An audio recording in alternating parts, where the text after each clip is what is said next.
Nosfero, does this word not sound like the death bird culling the living dead at dawn? It is the name both ghouls and demons dare not say, for they know it means death for the undead.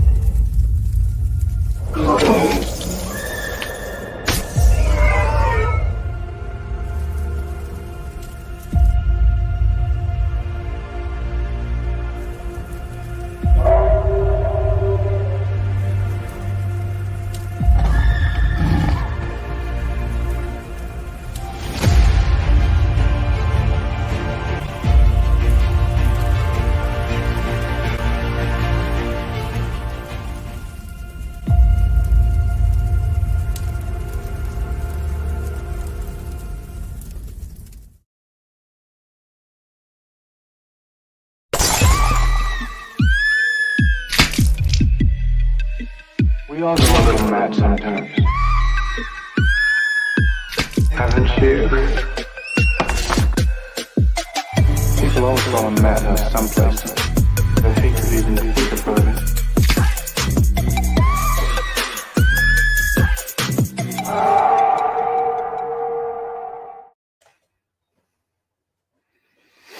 What up, all you fine people? I am halfway out of it myself. I'm like, what's up? How you doing? Ron, how are you doing?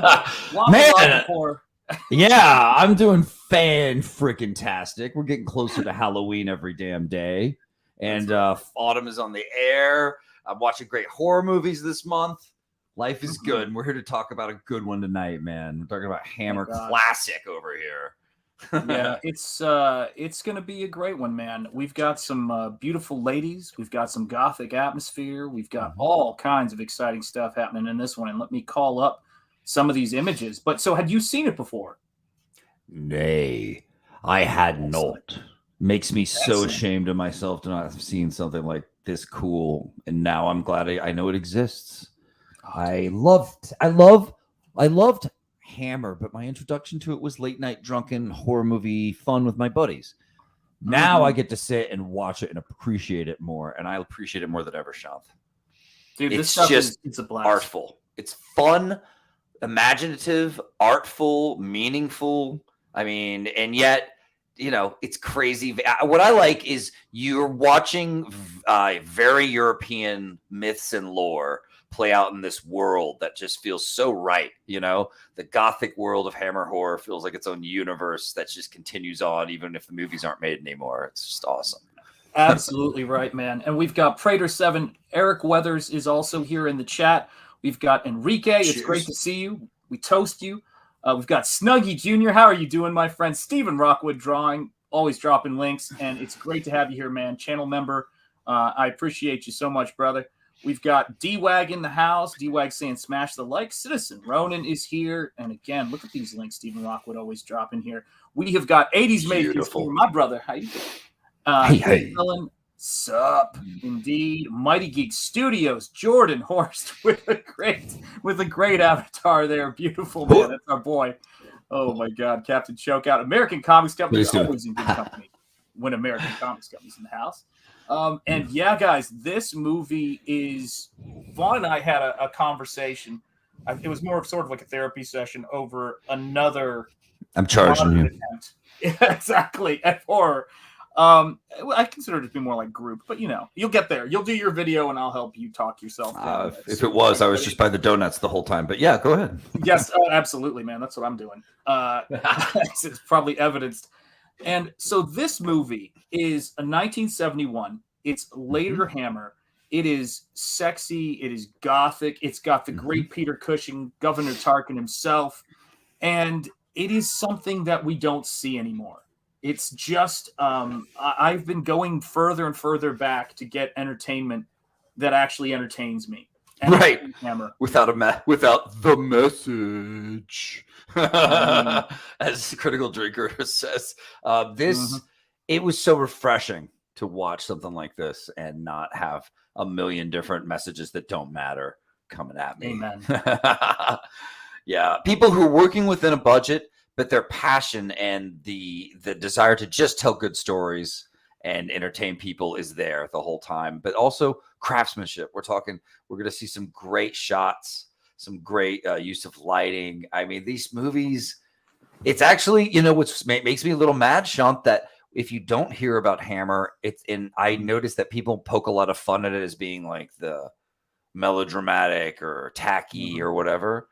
But that couldn't be further from the truth. Like, these are dark, these are cool, gothic-y horror movies that shouldn't be seen like that. Maybe it was because a lot of people, maybe in my generation when I was a kid, they would play these as, you know, like reruns or on TV kind of just during the day a lot of times, you know. You wouldn't necessarily see it treated like a cool, you know, highbrow movie. These were something you went to the drive-in to see two at once for like a couple bucks, you know. Speaking of, back in the day, yeah, hail General. But it's still treated like good art, and I love that about these. These are underestimated films for sure. But and they knew their audience. So I know that a lot of the Hammer beauties came out of, I guess, the UK's, you know, girl of the whatever. You British fans will know what I'm talking about. You know, in the papers, they had their pinup models. And these, of course, I think were the first identical twin Playboy playmates, I believe it was, in history, was their claim to fame. And this is the Collinson twins. Okay, and I didn't know they did Playboy. Oh, okay. yes. Something to look into later. All right, moving on. Now stay in the stream, people, you degenerates. Good. Yeah, stay here, guys. Come on now. The thing is that their movies were all about sexiness, beauty, gothic, and entertainment. And Citizen Ronan, you're right. General Piggy, we salute you, my member, my friend. It's Hammer's my favorite horror studio. I couldn't agree more. There's something about them that is so sincere. And they don't look very identical. Yeah, well, maybe we'll see as time goes on. One of them is evil. One of them is the evil twin, you know, as apparently happens. For any identical twins out there, let us know. These twins don't look identical enough for you guys? I think they do. I don't. Is that what you're saying? You know. Not you, but yeah, okay. Yeah. Okay, we'll see. And so the story starts where you've got this, basically this witch hunter played by Peter Cushing, who is very religiously pious. He is, anytime he sees some young, attractive girl who he thinks is amoral, he hunts them down. Yeah, Snuggie Jr. goes, wait, be right back. Got to do some research. Nice. You know, it's important to always, we're very informed. Yes, one of the twins did pass away. It was a couple of years ago. Aww. Yeah, and heartbreaking story. Yeah, and but they were icons on the horror, you know, convention circuit for many years, like most of the women in Hammer horror movies. And, you know, you've got Peter Cushing basically playing this uncle of theirs who's in this very puritanical group that hunts people who they think have fallen to, you know, Satan. And what ends up happening, which is everyone, turns out. Yeah, which is everyone, apparently. Every young lady in this. If you're hot and you're a female, you are toast, according to Peter Cushing. In this movie. Literally toast. They're slaughtering the hotties across the land. When will it stop? When will it stop? And so they lose their parents and they go to live with him. And then we are introduced to the fact that there is this Count Karnstein, who lives in the castle and is a quite evil dude. But first, we've got to meet our aunt and uncle. And I believe she was in Black Narcissus, that great, you know, film. She played the young nun who goes crazy. And so she's here in a bit part. There you have it. And cool. There are the twins. Let us know if they seem identical. I mean, I don't know if people are unsure, but double your pleasure. Speaking of, well, not pleasure. Kind of killed he killed the mood, Vaughn, when he came Pleasure's over. Double. I know, Peter Cushing came in. Double. The dickhead just walked into the room. And like Peter, as usual, just steals the scene when he walks in. He's just dominant, but it's great because his character is a villain who has something he needs to learn. You know, really, yes, isn't that what he kind of is? And he's used to being dominant, but all throughout the story, you guys are going to see him getting owned by different people in different situations, and he gets so pissed. It's great. He's the classic finger-waving, righteous, holier-than-thou, fire and brimstone guy who actually does fire you, you know, for real. Yeah, he's an interesting character. He's a lot more complicated than what we've seen previously. This isn't the Crucible. This isn't, you know, something that is so one note, because there actually is evil. Like the whole idea of the Crucible that many people have talked about, its many flaws as an allegory for, you know, the quote unquote, McCarthyism, McCarthy or trials, whatever. Yeah, is that it's the thing about it is that the idea was that there actually were communists. So it's not a witch trial. Like in the witch trials, there were no witches. Not witches. Right? And in this, there are. And that's the thing that's interesting. So he's not exactly wrong to suspect there's dark magic out there. Right. And that's where this is interesting. And you can tell he's treated by society as if he's over the top because they don't believe in the dark, man, as much. Unless you're, you definitely read up on it. Because it's one of those things where it's like in the European countryside, we have these things in our culture that get whispered around, but people don't want to believe or admit it. So he's the righteous witch hunter with his gang out there, killing them, finding them, and killing them. But to be honest, at the same time, it is interesting, Shanth, because he's killing innocent people the whole time just to find the bad guys. This is the funniest thing about this story for me, anyway, is it shows it makes you realize that he is right almost by accident, in a sense. Like granted, they are finding bodies with punctures in their neck, to be clear, but his what he's essentially doing is he's profiling young women as the target of why this evil is happening. And then, of course, instead of finding the real source. You've got it. Yeah. Snuggie Jr. completed my research. Amen. Yeah, that's right. So I've never seen research with a fold out before. Anyway. That's right. So, speaking of fold outs. I'll just leave that. That's some nice lighting. Very tender. They have these very tender moments. These are the girls you paint all day, Shanth. Oh yeah, this is your comics. This is one of the figures I painted in my second art book. One of the characters that I painted in it was actually based. I'll see if I can get it on this movie. Yeah. It was on one of the Collinsons. So yeah, you can tell by the painted cleavage these before. Yeah. That's awesome, Citizen Ronan, we're not here to judge. It's not always about no judge, no grudge. We all appreciate research in our own ways. We do. And I would say this to anybody watching this stuff who's watching our videos on Hammer and who are thinking about getting into it. This is one of the best times ever to get into Hammer because they've remastered these movies. It's not like seeing them on, an old square television or VHS tape. 80s made with respect. I know we love the VHS tapes. But this is the thing for me about it is you can really see the set work and the lighting. And that's the thing that kills me on a shoestring. I mean, they're doing this stuff for so cheap. They used what they had, and they knew lighting can be used in powerful ways. And because they knew this and respected the craft, they used it to their advantage. Light costs a little money, but not that much. I mean, it's just they already had stage lights. They just plug them in and get them going. That's what you use to make moving cinema when you don't have all the special effects. You don't have all the big money to do all the crazy shots. You can still do. When I was in learning directing and screenwriting, they made us make our own movies, of course. And the best, most powerful shots were the ones that just had the solid composition, the good lighting, that those are the ones that hit every time. The ones without it, it's like, it's just trash. It's unwatchable. Look at this theme with the cross shapes throughout the movie. Isn't that great? That's very important throughout, guys. Yeah, sorry, and the cross is, in a sense, well, it's hard to say. I mean, it almost looks like, I guess the cross is over Maria's head, which is to say the twin who turns out to be the good twin, dare I say. But this is the thing that got me about this. Before I found Frank Frazetta, I knew I was looking for him. And I was like, there's got to be somewhere where there's this sexy, adventurous, good versus evil, but kind of like, the pulpy kind of blood and action. And when I found this movie, this was my first Hammer movie I saw, and it wasn't that long ago.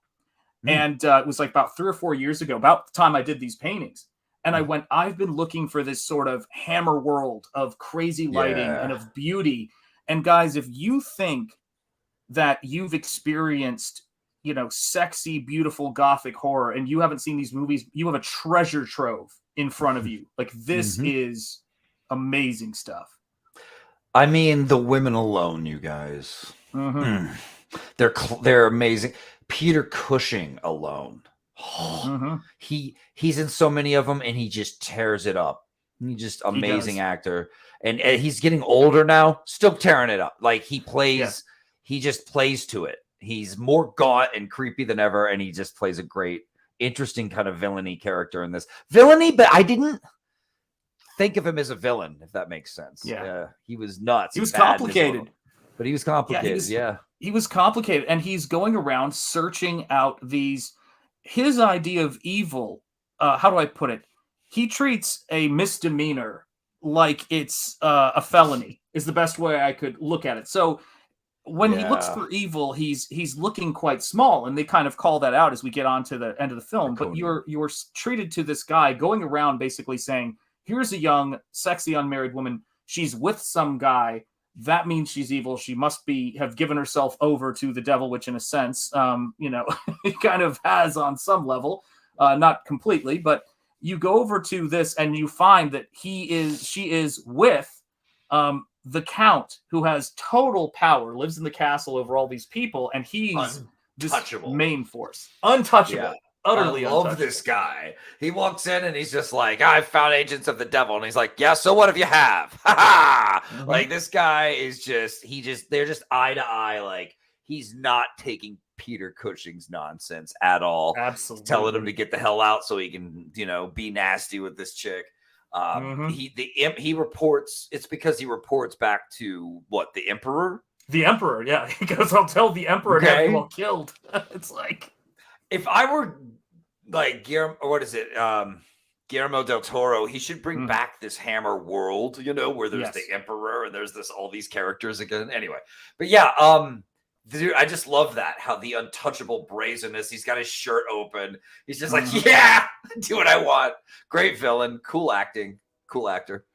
It's such a change from what we are given as horror these days. Horror is almost it's almost like taking neuroses at this point and dialing them up. There is no evil beyond the character's particular neuroses. Here, these characters are actually giving themselves over to something, and you get these very gothic and very romantic styled layouts. And you see that he's got his muscle there with him too, his servant, and he just fears nothing. It's almost like Jack Nicholson and Bob the Goon. You know what I mean? When he's, although, obviously it would have been, his muscle would have been behind him with a gun, but you get the idea. No, he's just like, get in front of me. Hell yeah. I've got, I've got my manservant. What do you got? He did not care, dude. And then he tells him, he goes, I loved this part. Because maybe you start to like the villain, But you don't like him like you're rooting for him. You like him because you want to see him get his by the end. And you're enjoying watching him be naughty on screen or whatever. So he's looking at him and he just goes, go ahead, do it. And then the Emperor will kill all y'all. And he just tells Peter Cushing his whole gang's going down without flinching. It was great, dude. It's like a scene off The Wire. Yeah. Oh, yeah, totally. And Peter Cushing is like, the guy who's reporting him, and he's like, posting all of his photos on Instagram going, #living counts best life. Hashtag Satan is Lord. Hashtag. Yeah. And look at this. Yeah. What they did with a little bit of fog and a little bit of this. Hail Timmy Mello. It's great to see you, my friend. What they did with a little bit of fog and a little bit of atmosphere is they're hunting evil, in the woods. This is all the stuff Tim Burton was eating up when he was making Sleepy Hollow, man. Yep. And you kind of see it. It's the aesthetic. There is something out there. They know there's something out there. Oh, dang. Yeah. That's not a regular hickey. That is the real deal. That is the double fang Dance with Death hickey. I guess he's not coming back unless they leave him. I forgot the rules on this one. He's gone, guys. He's gone. Yeah. Those fang that bite is pretty wide though for a fang spread. Yeah, he had a wide stance. Stance. The thing about this dude too is it's like they find these guys and they find these he's searching for these people. He sees them and he's kind of like, well, you guys are committing an act of sin and an act of adultery or whatever. And then he comes upon this and you're going, well, shouldn't he be figuring out what the heck, is causing this? Because clearly you were just there. It doesn't seem like it was those guys. And what's interesting is that he basically by having these two nieces come and live with them, it starts this cycle of bringing to the surface this evil that's kind of simmering under the surface and always in the shadows, but never able to be located. And they're too busy chasing, innocent people down while the real evil is right in their backyard. You've got classic tale. Which is great. It works. It's very indicative of what happens all too often in society. We look for someone to blame, miss the real problem entirely. Right? Yeah, you don't say. Right? Yeah. That is basically why I think these movies are so fascinating, because if this movie was made today, it would either be, completely, written by feminist theory, or, good night, Ricky Barrett. It's good to see you, my friend. Yeah, exactly. Good night. Immediately when we start a show, we say good night.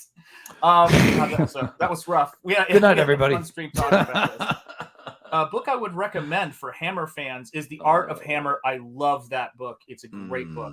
Hammer from the Hammer archives of Hammer films. There's so much great Hammer horror and Hammer horror films out there, and guys, get those books. I have the Hammer Beauties book. I have I've got all the British Blu-rays, and we look at a lot of content for these shows. Like we have the bonus features and we study all that stuff. And the thing for me about this is that it's not a preachy movie, as odd as it is. Both sides are kind of absolutely Hammer time, Snuggie. Both sides are, funny enough, quite preachy, and what's caught in the middle are regular people, which is these characters like the school teacher who we're going to meet and his sister, and of course the twin who is captivated, looks at the castle longingly, beautiful, as she lives in the home of this Puritan. Yeah, look at that, pretty. I wondered if they were using like the same actress for a few shots for the twins for a minute, and they were just going to do trick things, and I thought, is that just a different actress out of focus in the back? The movie just hadn't been going for very long, but then I caught on, no, these are freaking twins. There's no trick. But they do look different from each other, but it's just angles. You're still getting to know their faces. By the end, you're sure of it. You're like, okay, these babes are for real, legit twins. Absolutely, they are. I will drop more content. I will. Thanks, Ricky. See, you heard it here first, folks. I appreciate everybody keeps yelling at me to do more, and they're right. You guys are right. I should. That's a very comic skate response. I like that. Everybody keeps yelling at me, and they're right. That's God. I love comic skate. Gotta admit it. I love this yeah. But yes, they're legitimate twins, and let's also say this. They are. I've heard a lot of. There was the. I wouldn't recommend the bonus features on these. They're. I watched them, but the thing about it is that Snarky's killing me in the chat. The thing about I would say is that. Oh my gosh! So here's the thing. Okay. American Comics Company, you just nailed it. Hold on, I got to get this happen. So yes, indeed, they are twins. Do the research. Doesn't she remind you of Carrie Fisher? I was going to say this. She reminds me of Carrie Fisher, and she also looks like the actress who they've compared her face to Carrie Fisher, which is what's her name from Stranger Things, the 11 character, and that's the thing that's sort of fascinating. We haven't seen that in a long time. This type of face structure. Do you know what I'm saying? Millie Bobby Brown. But I don't. She's British, right? These guys are from Malta, if I'm not mistaken. They're Maltese, interestingly enough, and they were overdubbed. All their lines were. They spoke decent English, but they overdubbed them with the people they would use when they had actresses who weren't speaking English as their first language. But I think she does look like Carrie Fisher. I've said that before. Yeah, ladies seem so much more beautiful in older movies. Everything just seems so dirty, nasty these days. Well, yes, part of that is because we don't. How do I word this? We make it a point to try to prove we're not casting for beauty, unless it's the men in the Marvel movies. But even that started to wane as of late. I was just going to say, you can attest to them being twins. Oh, gosh. Sorry. Go ahead, Vaughn. Well, I was just gonna say, I mean, that what they're trying to sell for femininity in women these days is just mutilated and jagged and wishes it's trying to be like men and failing, and it's just in the lack of makeup, the older women. Nothing wrong with older actresses taking on roles and getting them. That's awesome, actually, but they're forcing them into these roles they don't belong in like they do, and it's just you watch this and it really is like a drink of fresh cold water.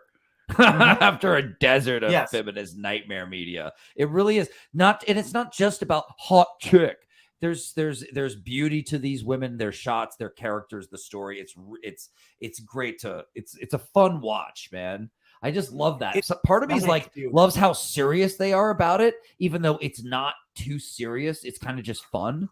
Does that make sense? Well, think about the backgrounds in your book. Terror in the Trenches. Think about the backgrounds. Think about the backgrounds I do in Nosfero the Crypt Walker. The backgrounds are meant to be beautiful. They have that gothic kind of quality to them, that atmosphere. But the figures have to live up to that. You know what I mean? Like, you don't want to drop ugly characters or characters that are not living up to that environment. Peter Cushing lives up to this environment. The Collinson twins who play these characters live up to the environment. Ellie, it's great to see you, my friend. And I'm glad you didn't miss it. Yeah, she has a lazy eye, though. I agreed. Be gone. That's what I would say. What's up, Warlock? Great to see you. Yes, depth to their characters. Yeah, and depth to the aesthetics, too. You know, and you're going to see this as time goes on. I mean, this is like, and you're right. You look at what beauty was. People made an effort. And I will say this. I do think there's a backlash coming, much like there was post, 70s and 60s. There's a big backlash coming. The younger generation, who's actually funny enough. Yes. Well, we'll be the spearhead, at least. A little Iron Age. Yeah, we're absolutely being the spearhead right now. Yeah. When you show people this, I defy any of you guys to watch this movie, watch Twins of Evil, watch The Brides of Dracula, and then attempt to watch a modern horror film afterwards, and you will see how much you're missing. It is rough. It is rough. The fun, the beauty. If you go and research older pinup actresses' models, the women are allowed to be feminine. Amen. Yes. And natural, dare I say. The problem is feminism has sold the lie that that in order to be strong, women have to try to be like men and be able to do what we do, instead of accepting that femininity in women are already strong. That femininity has its strengths, and that's an awesome thing. And instead of exploring that like they might do in the movie Aliens, where we end up seeing this awesome action movie with great characters, but there's also Ripley having these maternal instincts that drive her to save Newt against all odds. That's so feminine, and it's so badass. Doesn't anyone get that? Like, they forgot how she got her having start, right? Ovaries of steel was all about.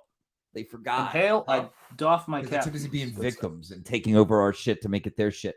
They proved that when you give them the power that they claim they need for equality, that they just misuse it and just use it to make everything their little sandbox. That's what you and I were talking about with Werewolf by Night. Like, that should have been an awesome horror thing, but it's just not. It's theirs. Weird shit. This is the thing, right? When I saw a very, I believe, I don't like to see people reduced to purely objects unless it's me painting them. But I saw something on YouTube that I don't know if I can support, and it was Anna, that Star Wars girl, talking about Henry Cavill. I felt a little dirty. I felt used. But I was watching Anna talk about Henry Cavill, and I said, that is what you will pay money to go to a movie theater to see. She will buy a ticket to go see Henry Cavill. I do not want to buy a ticket to see a lot of these people. And early on, in Marvel and mainstream entertainment, they actually paid attention to that. And I think that there's something to be said for realizing that young people at the height of their coming into adulthood need to see role models. They don't need to see me talking to them about, those feelings of youth. I mean, I can talk about them on some level in the past tense, but that's not, you're not seeing a pop band breakout, sensation of people in their 40s. They did do a great movie talking about it. But men are not being given characters to aspire to. Our heroes are being taken away. We're instead giving characters to identify with because of our identities. So they're taking away us being able to relate to each other through the internal, which helps humans connect across all color, it helps us connect across everything. And that's what good stories were always about since caveman times. But they took that out. They took out the soul of storytelling. And instead they inserted, look at me. I'm on the screen. I have been represented by a piece of media. They don't even, it's the most inhuman art ever. I can't believe they did it, but they did it. They created soulless art. I am absolutely grateful that people come in here, and you guys, thank you. Hit the like button, by the way. Make sure you're subscribed. Warlock, everybody, it's great to see you guys. Awesome one. Timmy Mello, Ricky Barrett. This is the thing. I love that you guys come in here. I love that you guys watch the painting streams. I love that you guys are becoming members, and we've got 3 great members of this channel right now. All this stuff, absolutely fantastic. But I'm going to tell you this. If you would pay money to see me star in a mainstream Hollywood movie, then I don't know what's wrong with you. Like, I would give you your money back, because we should be seeing things that are the height of beauty. We should be seeing things that are Henry Cavill. Yes, things that are classic, and the Collinsons. And we should see Peter Cushing in the role of that villain. We should see characters with gravitas. Who's our new Peter Cushing? Where is he? He's not here. God, Where's the new Vincent Price? Indeed. That's what I'm asking. Yeah, exactly. Yeah, where are they? It's so true. Need you guys to come back. We need some. We need you, dandy, brilliant, talented actors to come take horror and make it awesome again. Horror's still awesome, but still, Yeah, and it just changes shape with the times. This, yes, look at we that. need this dude. Classic villain shot. Yeah, love it. I'm gonna do it now. We need these shots. Okay, with all their money. With all their money into something like Werewolf by Night, you can't see perspective. It's crazy. Look at that cast. Look at that dude. He's just bored out of his mind at the at the Eyes Wide Shut orgy. Oh, another one of these this week. Another human sacrifice. I trust your orgy pit has been scraped and buttered. Anyway, so this is him being bored at work, essentially. A ritual sacrifice, people in robes. He's had enough. He's seen it all. But there's a hot lady, Of course. Of course. The ritual for Satan here. And you get these sequences of him saying, you guys don't really know what evil is. I know what evil is. And you've got this scene that's just pure aesthetics, both in the movie and it's pure aesthetics, for us as an audience. Yeah. And he then says, we're sorry, real quick, go back real quick. So look in terms of aesthetics, look at how we've got like her body taking up half the freaking shot with the light on it, and it's the white. So we've got this, look what's at stake, this like pure virgin at stake. We've got the knives and axes and swords pointing down towards her. These sharp objects. Of course, they're also pointing down once again at another crucifix. So we have another crucifix symbol in here, which ends up becoming an important, potent weapon throughout this movie, guys. Okay. Then above her, we've got this statue holding up what I could assume might be a torch or something, but it looks like it's about to come down with an axe on her. So it's just great. They're using, and then of course the staircase is another diagonal coming right down towards her. They're using all this to just they use composition to create wonderful tension and just interesting things for the eye too.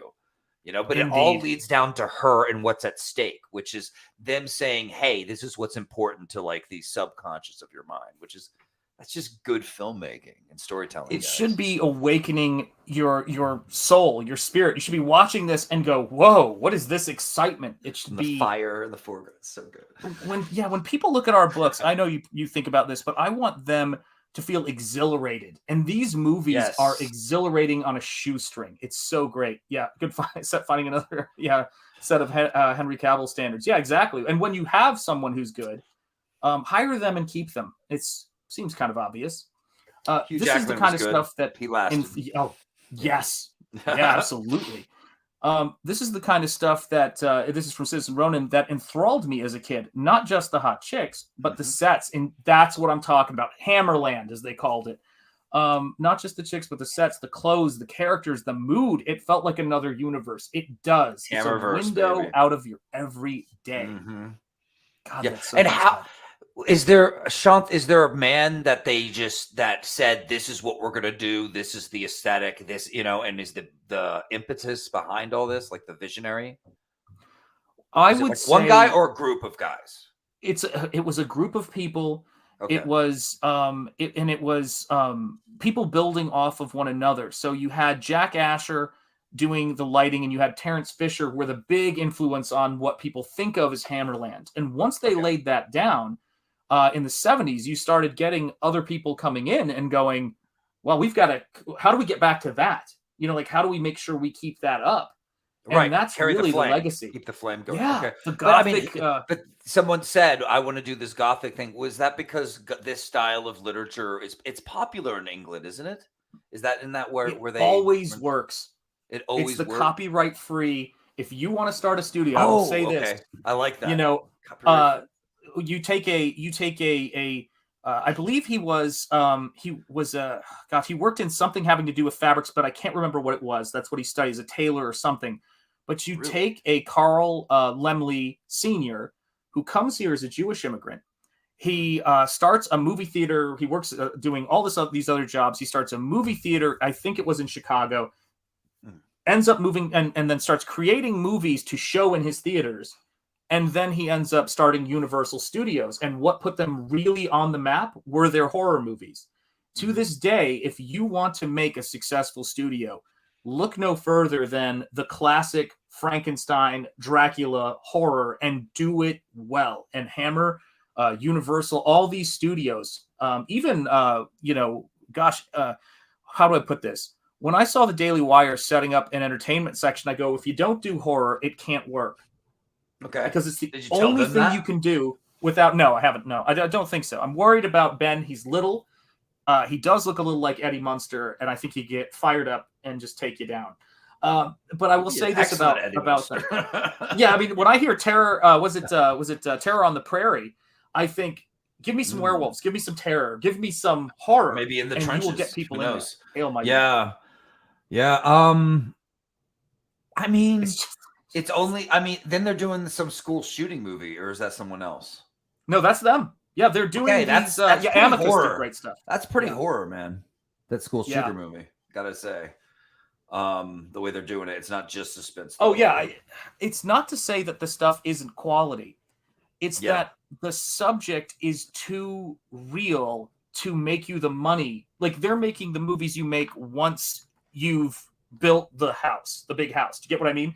And they did this too. Hammer did that with movies like Cloudburst and some of the noir early stuff, but they didn't strike it rich until they really delved into that horror. You make horror because it sells and it's made on the cheap. The weird thing about horror is that for something that, is made on the cheap, that people don't take that seriously, it's always ahead culturally of everyone else at making cool statements and trying things that other film genres just aren't trying. Vaughn, how did I get this photo of you in here? That was a weird one. Oh yeah, we'll have to figure that out. Just another Saturday night at the old. Another Saturday night, man. Yeah, and sacrifice to Satan. Big D. This is when you see Hammer horror movies. They influenced everything. They influenced what you see with the color lighting in theme park attractions like the Haunted Mansion. They're what we think of in horror. Mm-hmm. And when I go to paint pages, I'm always thinking about the Jack Asher, Terrence Fisher, colors that they're getting, even though they didn't work on this film, that they're getting with this flick. And Amicus also did some great stuff. You're so right. Mm-hmm. Ricky Barrett says, I just can't hardly stay tuned into new movies. These days, I don't know if it's me being older or lack of attention. I think today's movies is, it's the storytelling, and they feel like lectures. It's just feel like you were saying this, right, Vaughn? It's a bunch of people sitting around in what should be an exciting situation, having a conversation like they're at a cocktail party.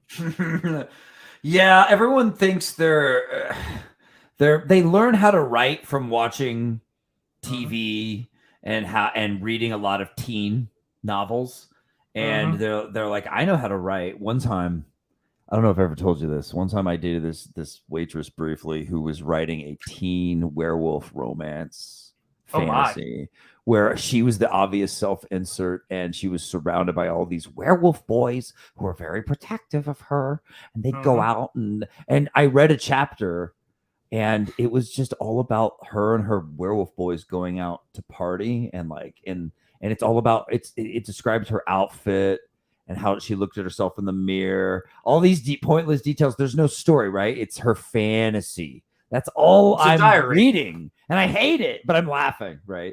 And then she goes out with the boys, and then, they like party, and there's all these weird nonsense things happening. There's no real story. And and I was just like, okay, this is what she writes. This is what a lot of girls do. They bring that to the table. I don't even know where I was going with this. I don't know why. We were talking a lot about the female, because women are excellent writers.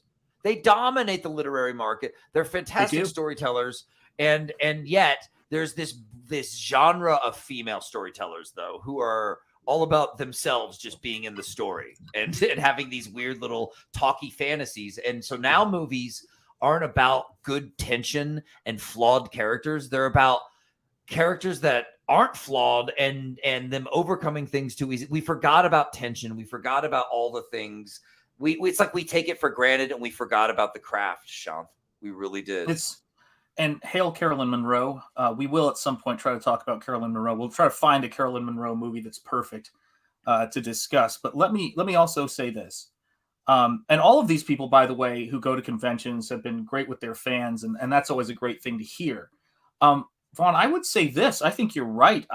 But I would add to it, I think what you've got is a lot of men in power, and women too as well, in publishing, who, men in particular, and women I'm sure as well, who don't understand that it's not that they were women that made these writers amazing and made billions of dollars. It's that they were writers and they had a particular kind of sensibility. And it's very odd and almost a little bit, it's sort of like going, wow, that doctor I had, he was Indian. He was really, really great. I should get another Indian doctor. And it's like, we should get another great doctor, but let's not just assume, you know what I mean? Based on this very generalized thing that this person's going to be a great doctor. And I look at something like this, and it's Hammer World is something you have to craft. And if you get a good mixture of people, you can make it. I mean, this is an in-camera effect, a double exposure of this ghost vampire coming up into this world, but it's movie magic. Oh, that's excellent. A couple of weeks ago at a convention, you met Carolyn Monroe. Very nice lady, still beautiful. Agreed. Lovely. There's some tension in this movie. Yeah. Snuggie. A little bit tense. Amen. I think movies are so bad today, says Citizen Ronan, that we accept what would have been before as being good enough. That is, Vaughn, didn't you just say that? I couldn't believe how much people defend certain movies that are just bad. That would have been horrible just a few years ago, Yes. What movie really stuck out? When I saw The Force Awakens with a friend, and he was so adamantly defending it. And I was like, dude, you don't get it. It was bad. You don't get what we just watched. You don't get it. You're in denial. But what was another one that did that for me? Yeah, there's a lot sticking out lately, man. Yeah, that's the best example I can think of. We're being conditioned to subsist off gruel. You know what I'm saying? Like, spit the gruel out, people. But everybody, I'm not lecturing the chat, because the chat knows that's why they're here. They already spit out the gruel. They're here for the good stuff, and they're here to have a good time. But it's like the more we get out the message, the more people will start to wake up to you're subsisting off such bad entertainment. This is why you think She-Hulk is clever or witty, by any other metric. The great men that these people are standing on that built these characters would be, and I think they'd be embarrassed, man. I don't think they'd like seeing what they crafted and put so much into turned into this. I don't want to see my characters turned into this. That's a horror story, man. Yeah. Yeah, they make things look cheap. And let me also say this as well, because I think, excuse me, this is important, is that it's true about the you get stories. There's a lot of that space of vapid women pontificating about their social lives, and I just can't anymore. I would say that's also true with guys. Look at what Rian Johnson did as a director with The Last Jedi. I mean, this is the thing I've heard a lot of people talk about. We're making the dysfunctional and the neurotic and the completely nuts.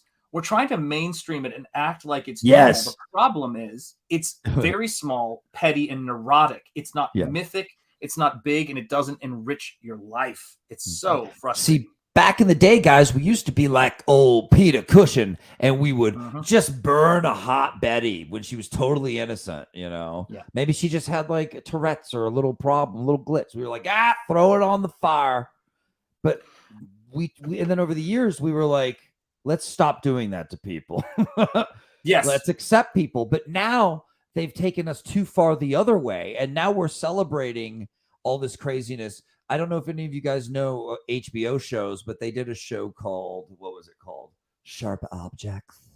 A show called Sharp Objects about women and weird Southern women and stuff. Anyway, it's the most neurotic show ever. And it's just about a neurotic alcoholic and neurotic. It's I swear a lot of this media they make is them. What should I say? Forgiving themselves or giving themselves permission to act like neurotic weirdos. Because that's just who you really are or whatever. And really, it's just like, no, just get it together, weirdo. We're trying to stop making this weird neurotic women in trouble media. It's so boring, guys. It's so boring. And that's what's so great about this. They asked for money, Hammer. They asked for money. They didn't ask for permission. They got away with as much as they could with the budget they had. And I have to say, Ellie, I think you said it really well. Warlock had a really great comment up here, too, I wanted to get to, which is it's because they're out of good ideas. I would say, yes, they're out of good ideas. Yes, they can't develop them. But even more so, they're not smart, creative people. They're just not creative. Craft. We lost craft. They lost the ingredients to lifting our hearts. When people like Shanth and I were growing up, I'm pretty sure we would always see George Lucas and Spielberg all the time on TV talking about the magic. Okay. Yes. And we grew up on the magic. We know what the magic is. Okay, we know it when we see it, and you watch all these awesome things like on the Willow documentaries on the making of that. When George Lucas is talking, these people were out to make the most mind-blowing magic ever. Well, that's gone now. We don't know what it is anymore. We lost the ingredients to the magic. They're telling us to be excited about diversity. Like anyone's like, oh, look at the melanin content. Shit. Shanth, may I say your melanin content is getting me quite aroused tonight. Love it's epic. Like, what the hell? It's epic. What is going on with that? Yeah. Look at this. This woman is emerging from cobwebs. I don't know what the hell this is, but it's awesome. It's strong. It's called strong imagery with a low budget, baby. Yes. If I was a student filmmaker again, I would just be watching Hammer to do the things that, with the type of shots and stuff they do with lighting and stuff like this. This is cool. How cool is that? I want someone to, and this is, guys, here's the secret to making stuff in this space, in Comicsgate and everything that we're doing right now in Iron Age media. And I really want us to continue to fight for this. And amen to me, Mello. This is the thing for me, is that we need to be trying to knock the audience's socks off. We need to be crafting this stuff. We are not, how do I word this? We need to be productive. We need to make sure we're getting our stuff done. All of those things which are so, so important. But if it's not creative at the end of the day, if it is not inspiring at the end of the day, it's like it didn't matter. This stuff you see right here is so... It's pushing the limits of what they had resource-wise, wouldn't you say? Yeah. They let themselves come up with more artful solutions to make these movies much more interesting and engaging. That's a beautiful shot. It's lighting for the win. But look at the background. It's like a skull's back there, dude. That's rad. That looks rad. Awesome. Vaughn, I thought of you when I got this shot because I will tell you what happens. They focus in on them, and he moves forward, and they blow out that skull in the background. And I went, I've got to get the exact scene where you can see both of them, and I still have that skull in the background. Right, exact frame. It's like one frame. Exactly. That is the frame. So cool. Good choice. Excellent choice, even. Yeah, I let's love see it, if man. we It can looks get- like cologne commercial. Oh wow, okay. And sometimes there's some over-the-top metaphor during these Hey, scenes. And do you want to support my Holy- new candle company? It's called Chicks with Wicks. Check it out. This is our new spokesperson. oh my God. It's a chick with a wick. There you have it, man. There you have it. Yeah, it's Oh, I love and the villain. this guy's we have to talk He's about a practical Baron. effects. You Yeah. put a wig on somebody who's about the same height, and you're going to be convinced, if you're just seeing the back of their head, that you have got the same person. And this is one of the Yeah. best effects they use. It's You've so got- simple. Yeah, it's so Love it. simple. You've got a person standing in a window frame, and then the back of that person, another actor, and someone talking to them to show this vampire doesn't have a reflection. And they do this. We've just unleashed hell in the chat with that shot, but it's always worth it. We do it to entertain you guys because we don't just, talk the talk here. Yeah, that's absolutely right, man. There's a lot of love in the chat, man. There's a lot of love in that chat. Love you, chat. We love you guys. Thanks for being here. But then that shit happens. We've all had that. Did us today. Totally. Date 4. That's what happens. Oh my goodness. In this movie, it's cool too. The way they do the vampires, guys. There's not a lot of like hissing and vampires like showing their fangs for long periods of time, going ah ah. It's these quick out of nowhere attacks before you're ready. So they just go ah, and then it cuts, boom, which I think helps. It helps it not be as corny, and it makes it more fat. It gives them more of a surreal action speed to them without having the speed effect. You're just using editing to make them seem more primal and animalistic with their attacks, which is cool. I will say this, guys. If you're interested in making entertainment, whether it's movies or anything else, this world, and I love this about painting, I love this about art, I love this about Comicsgate, guys. Just go online. This world is filled with beautiful people and interesting people. It is not the majority of people on this planet who are exceptionally beautiful. Let me be clear. But they do exist, and it's easier to find them than it has ever been. The fact that we are getting what we're getting on screen and what we're getting in art, when you think about some of the artists that you found, where's your artist, I should say, not your colorist, who works on your books located? Well, I work with Monica McCagney out of Italy. Thank you. And they worked with the Collinson twins out of Malta.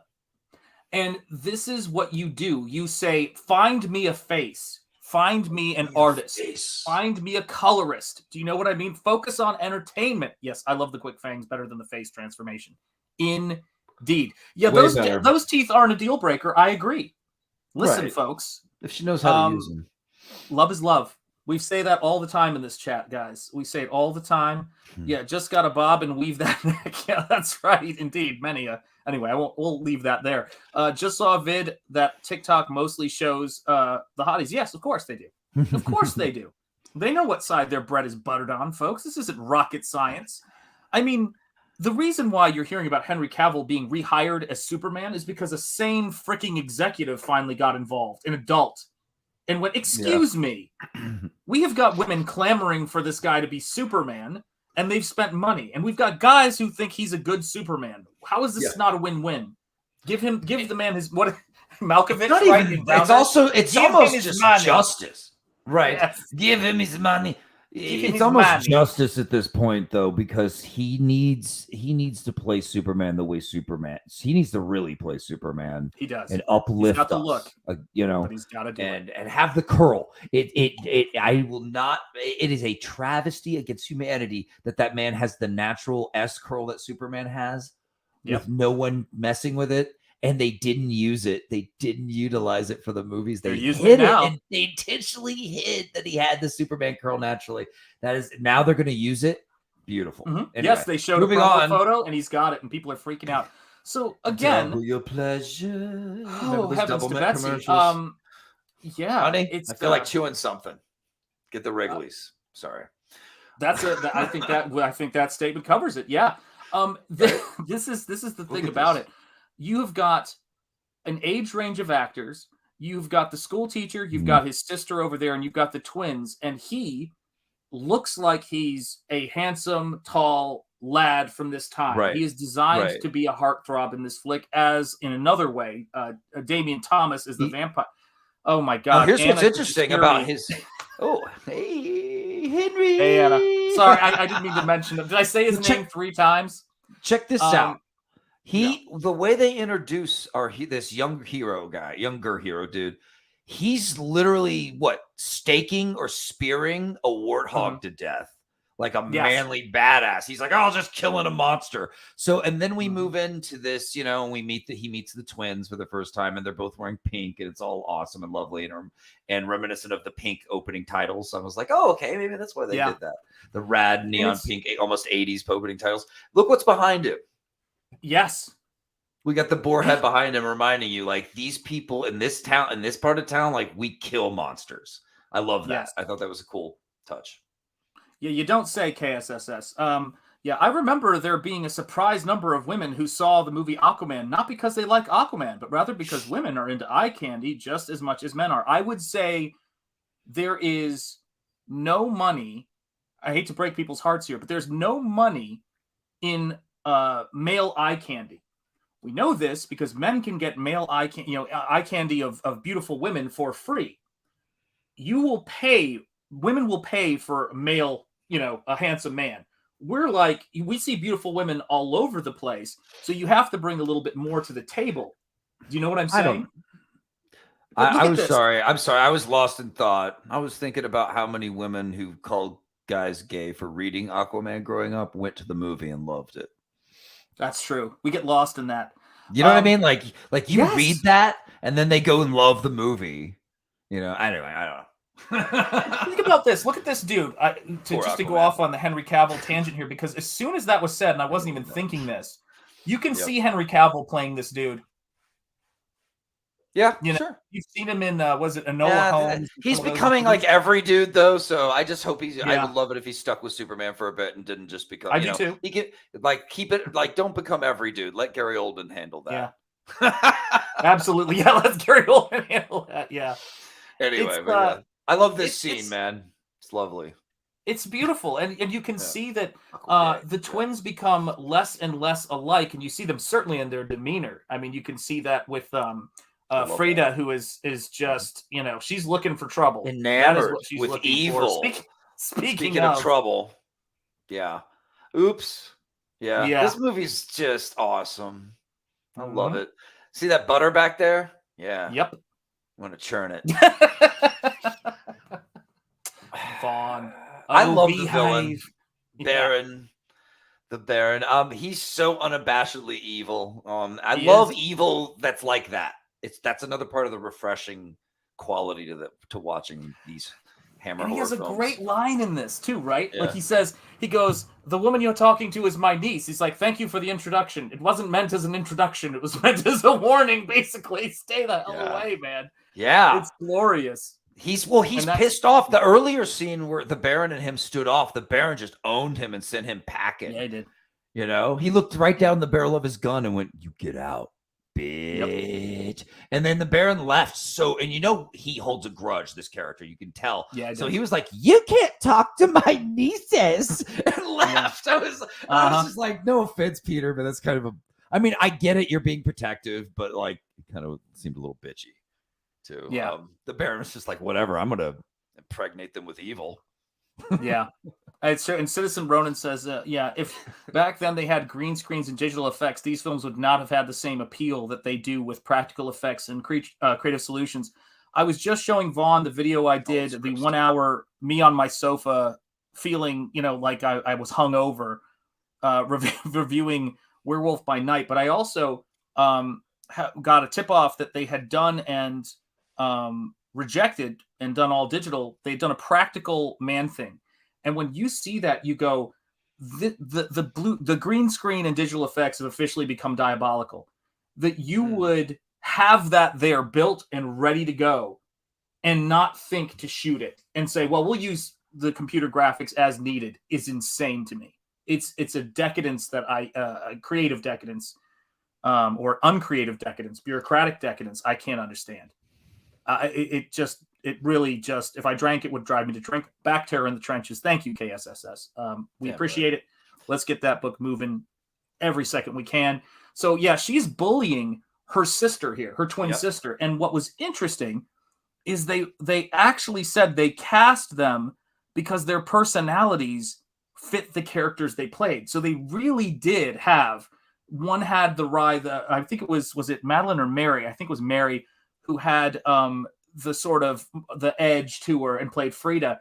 And they said you could really see them when they were walking about, even though they were identical, you could see the characters in them. Probably, a lot of different little tells, body language, everything. What a shot. What if they'd had him? What if they'd had him play their opposite of their personalities for the roles? That might have been interesting. Like, hey, act like your sister, you know? That could start a fight on film. I know. But wouldn't that be wonderful tension on film? Yeah. Well, these are things that we get to do when we have the people, the resources, the freedom, and the creativity, right? I mean, thank you, KSSS. We appreciate you dropping links to Nosfero. Nosfero is one backer away from 32,000. Like, we're one backer away. It's crazy. I find modern CGI that's what I was going after in my review of it. I find modern CGI is rushed and lazily done, no pride in the craft. Amen. I swear I feel like I'm watching PS2 cutscenes for CGI these days too often. I just say PS2 cutscene. Moving on. It's so weird. I saw some bad CGI in a good movie. That happens, right? Yeah. What about The Mist?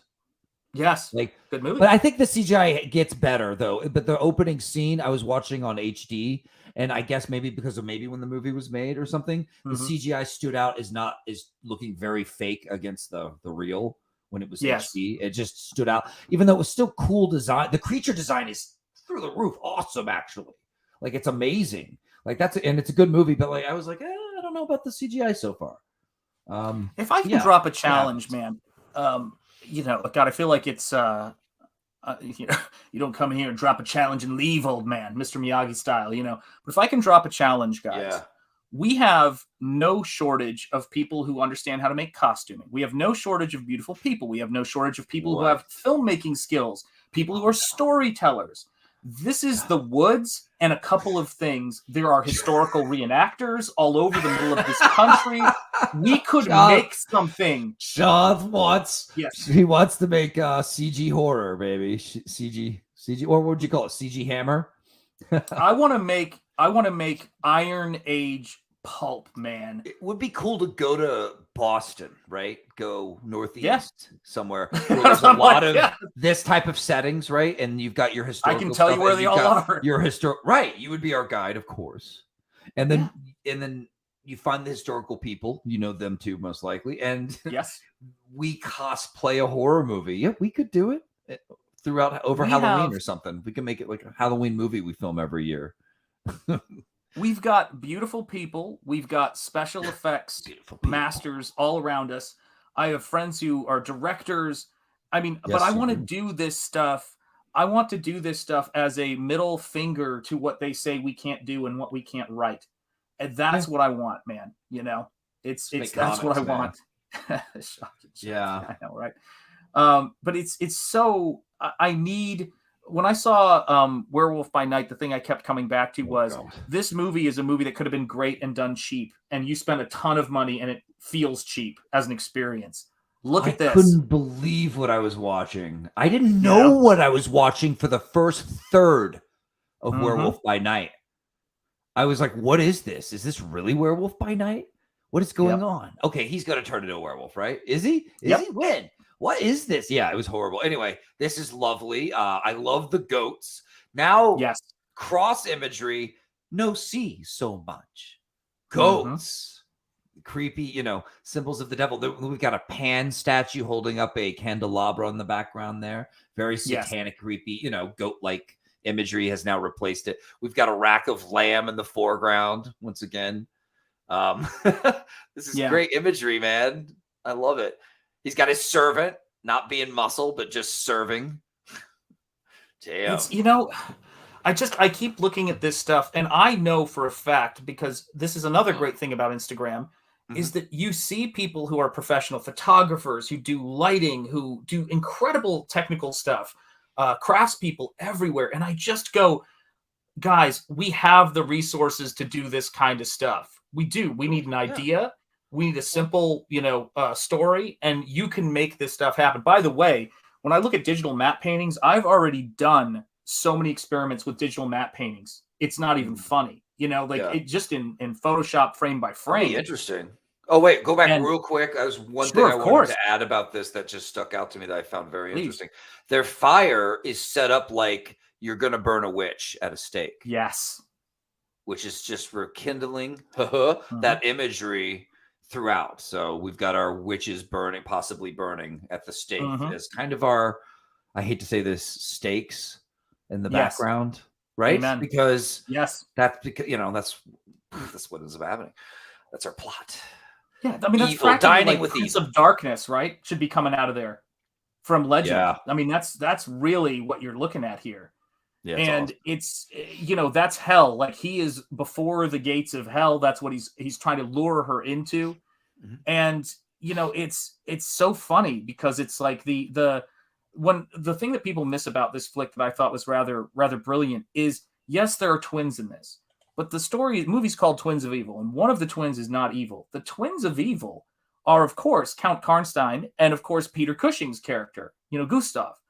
And so these characters are two extremes, and one of them is trying to go deep into the evil, and the other one is trying to understand both himself and also the nature of what it is to be good, as opposed to just be judging. And I love practical shots like this because you have identical twins. And so this is a classic technique that has been established. You take one of the twins, you put her through the looking glass, so to speak, and then you have the other twin on the other side mirror her actions. You put in the foreground a character who is a vampire, and all of a sudden, of course, they seem to be invisible in the mirror. Beautiful. You have no reflections. It's like a classic stage trick that's just that they're using, and it works great. Yeah, looks awesome. So good. Love this stuff, man. Wait, and of course, yeah. Now look at the candles reflections. Is that two candles? Okay. I am dying to know that. I think they are. Look at the fire. It would have to be. Yeah, look at the fire on them. You're absolutely right. It must have been crazy trying to keep them at the right levels to line up with the perspective of the reflection, right? Anyway, oh my gosh, yes. Look at the skulls in the wall there. Great. I love the aesthetics of these movies. It's so good. So much. Yeah, that's his face. Yeah, I mean, this is the thing, right, guys? Is that what I love about being a painter is the fact that if I want to put a wall full of skulls in the background, I just have to paint them. I don't have to build them. I don't have to light them. Yeah. It's this, and you're right. The best effects are the simple, practical ones. Amen. Yeah, that's the stuff that sucks you in the most, speaking of. And of course the twin feels what has happened. Wow. That's a very close up, very good horror movie shot as we go into the 70s, where they start doing more shots like this in horror. Am I wrong? Or no, you're right. I think you're absolutely right. They start doing this type of stuff more. And look at guys, again, if I had seen this at any time before the Blu-ray and the remastering of these films, it wouldn't have looked like this. I'd have seen a VHS. I'd have seen something on TV. What you're able to see, like, we look at old television stuff and we go, were we really seeing that resolution and thinking it was good? And we're like, yep, we were seeing garbage and our imaginations didn't give a damn. They didn't. It wasn't about resolution, even though it kind of was. If you were a big nerd, you could still nerd out back then. Like, actually, Beta is a little bit better looking than VHS. Yes, it's true. That did happen. That conversation did happen back in the day. Anyway, I loved this shot. Absolutely loved this shot. I am painting this in because of our conversation, because of this film, Vaughn. Okay. I have a perfect place for this in the climactic battle scene in Nosfero, and I am going to make a nod to this without a doubt. Like, this is perfect. The mist and the statue. It's on, guys. It's on. Great. No, I cannot wait, man. Dude, it's I'm loving the last pages. I'm excited about, man. I'm excited about all of them, but it's been, the story. We've been talking about it. I talk about it all the time on my channel. Yeah. I have leveled up during this project, and because you guys have backed it to the hilt, and you continue to back it. Thank you so much. And this YouTube channel, everything you guys are doing. But I have had a major breakthrough in my art because of you guys and because of being in this.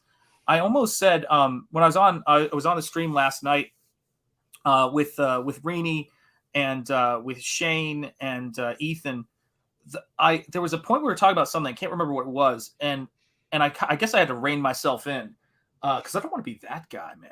I don't care. I'll be that guy, the positive guy. But I wanted to say I love being in Comicsgate. I love the freedom of this. I love, like, I felt during our conversation at one point, you have these moments where you still feel all of that garbage of what you can do and what you can't do and what's possible, what's not possible. And I have these moments as I recognize that I'm out of this creative cage, that I feel that intense freedom that I'm speaking and I'm thinking and I'm creating without that feeling. You know what I'm saying?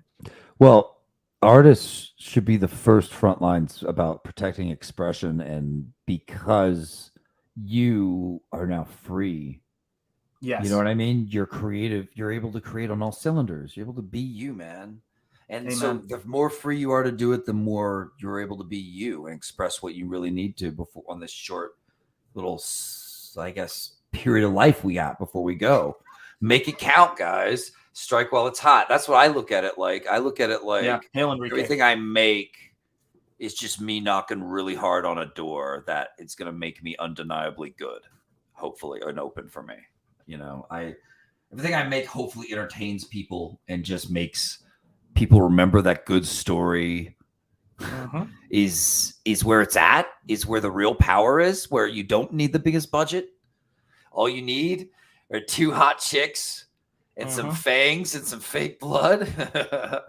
Yeah, man. This is a great scene. This is great because of the surprise. Am I right? If all the work I did was hot could could come down to some of the frames in this flick, I would be happy. It's Frazetta, and this is my stylistic. Look at that. Look at that. That is incredible. You know, and in this resolution too, by the by, I mean, it's everything. It's the you best, can see the detail. Best Halloween centerfold ever, man. I love the skull watching in the background. Yeah. Yep. Just and the stripes. Tim Burton must have seen that. Well, you know? And the whole like being that's what vampires are. They have to be sexy while being creepy and dead, and this is just all of that. It's great. Yep. And the allure of them. She's like seducing her, and then she bites into a memory, dude. She bites into her memory, man. Meanwhile, back at the ranch, right? Anyway, burning people. It's amazing. It's an amazing movie, guys. You'll love it. It's. I love that they did that, because the reason I want to talk about it is because it's symbolically, to me, was like a communion with evil when she did something horrible and completely was it told to or anything. It was like she was looking at her and going, "Where could I bite her?" To be even more evil. And she, in a way, she wanted to seal her fate that way. This character, she likes evil. It gets her going. And straight out of Le Fanu, who they're obviously referencing in this from Carmilla, and that is the thing about it though too. It's this. A lot of people don't understand that story as far as I'm concerned. And the documentaries really go into this. They talk about it as it's the lesbian vampire story. It's a lesbian vampire story. And I go, no, I get what people are trying to say with that. I'm not saying, that you can, how do I put it? We often confuse an understanding of a work with an application of a work, as Tolkien used to say. So people see what they want to see. And then they kind of write, oh, this is what it must mean because this is what I see. It's a confirmation or framing bias. When I look at that story, it is this very evil story of something that happened a lot, of a woman coming into a home of another woman who was more financially prosperous than her and poisoning her to death as the under the guise of being the caretaker and for money or whatever, either way, evil. And you see this all the time in those stories. And so one of the things that she does is she bites at the breast of the character in that in that short story, that novella. And it is really this kind of violence against this other woman. It's like a territorial type thing. It's rough, man. It's, Destroying her beauty and femininity in one move. Yep. Her maternal. You know what I mean? And so she's not as wanted by men now. It's amazing. It's awesome. Yep. It's evil. Yes. And then we cut to our hero like, no one understands, because he's a cool character. He's not just like a manly man who's willing to, go out and hunt, do what's right, and speak up when he just disagrees with Peter Cushing and stuff. He's educated. He studied up. He knows the secrets of how to kill the undead better than Peter Cushing. And Peter Cushing made that like his job. So that's kind of interesting. Yeah, he's a highly motivated and competent in a lot of ways, because this guy, here's the funny thing, Peter Cushing will not read books that talk about these dark things. So he's not knowledgeable about these dark things and doesn't know how to fight them. Right. He's too busy reading watching Marvel movies. He doesn't see how dark the real world is. And now we don't have a reflection. Ooh. But that's okay. That's so cool. Things happen. Yeah, the good Gaston, cool. Absolutely. I bet people back then loved this. Oh my God, they did, yes. Yeah. They really played it up well. They did. I mean, you're not used to seeing, this is another weird thing. If you go and look at movies today, you've got much older actors playing much younger characters. In many cases, much older actors in roles and characters that actually don't make sense. You have coming of age stories about people who are so much older than who your target audience is for coming of age stories. And the problem with that is they're not making enough coming of age stories for the younger generation. The stories they make for younger people are stories that older people should be watching. They're political, they're ideological, but they're not about mystery. No one should watch that. Expanding, it's crazy. Yeah. Oh man. Oh hell yeah. Hey, twins. How you doing? Twins of evil.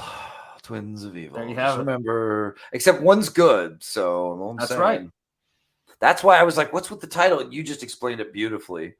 We've got two villains in this movie running around, colliding into each other. I want to burn you. The other one, I want to bite you. So it's tough. It's tough. But her sister is just, oh man. The ultimate rebel. Yeah, guys, we're here to entertain you, and we go for the best angles when we're doing these screen caps here. Make no mistake, we're here for you. And gosh, put a skull in these shots, man. That's a good skull. Brilliant. Great mise en scene. Yeah. Yes.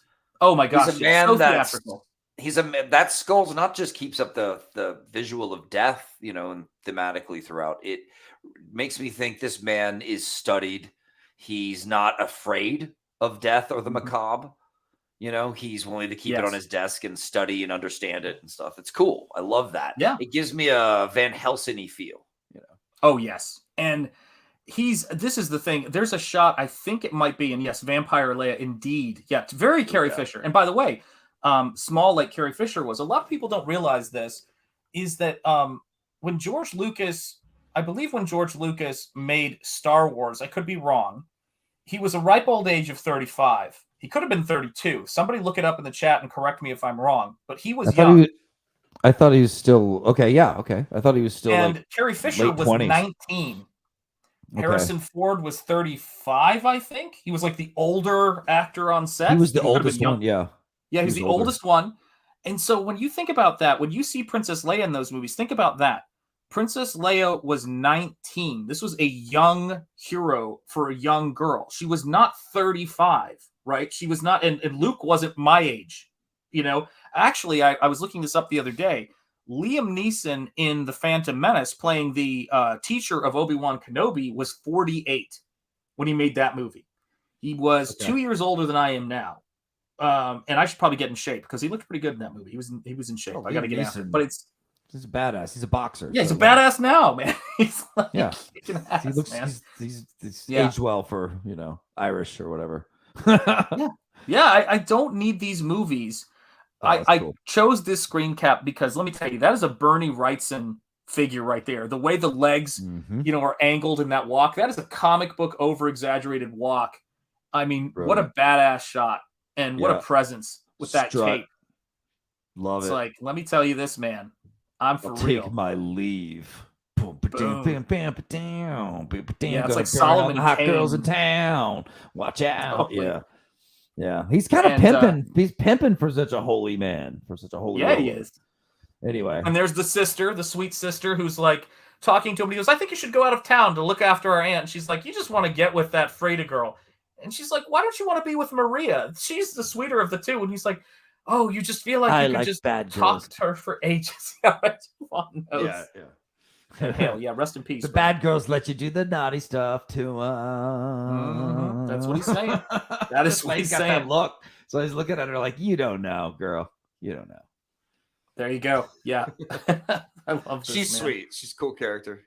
She is. Yeah. She's sweet, and she is there to, like all the characters in these movies, they're there to move the plot and move the evolution of characters forward.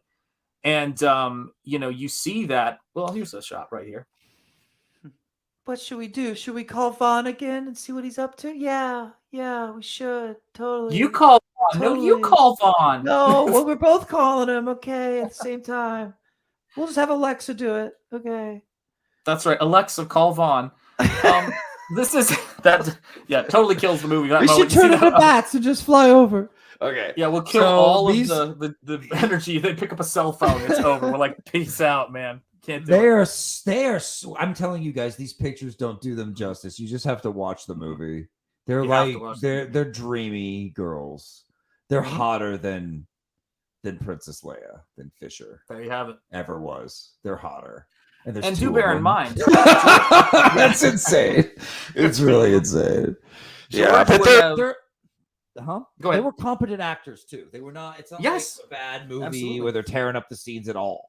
It's actually quite. You get enamored with them, and I see why Shanth paints them, because baby, I'm seeing double all night now. I'm for the rest of the night. I know I am, because these nightgowns are exactly what you paint, and they really are kind of iconic of the Victorian aesthetic.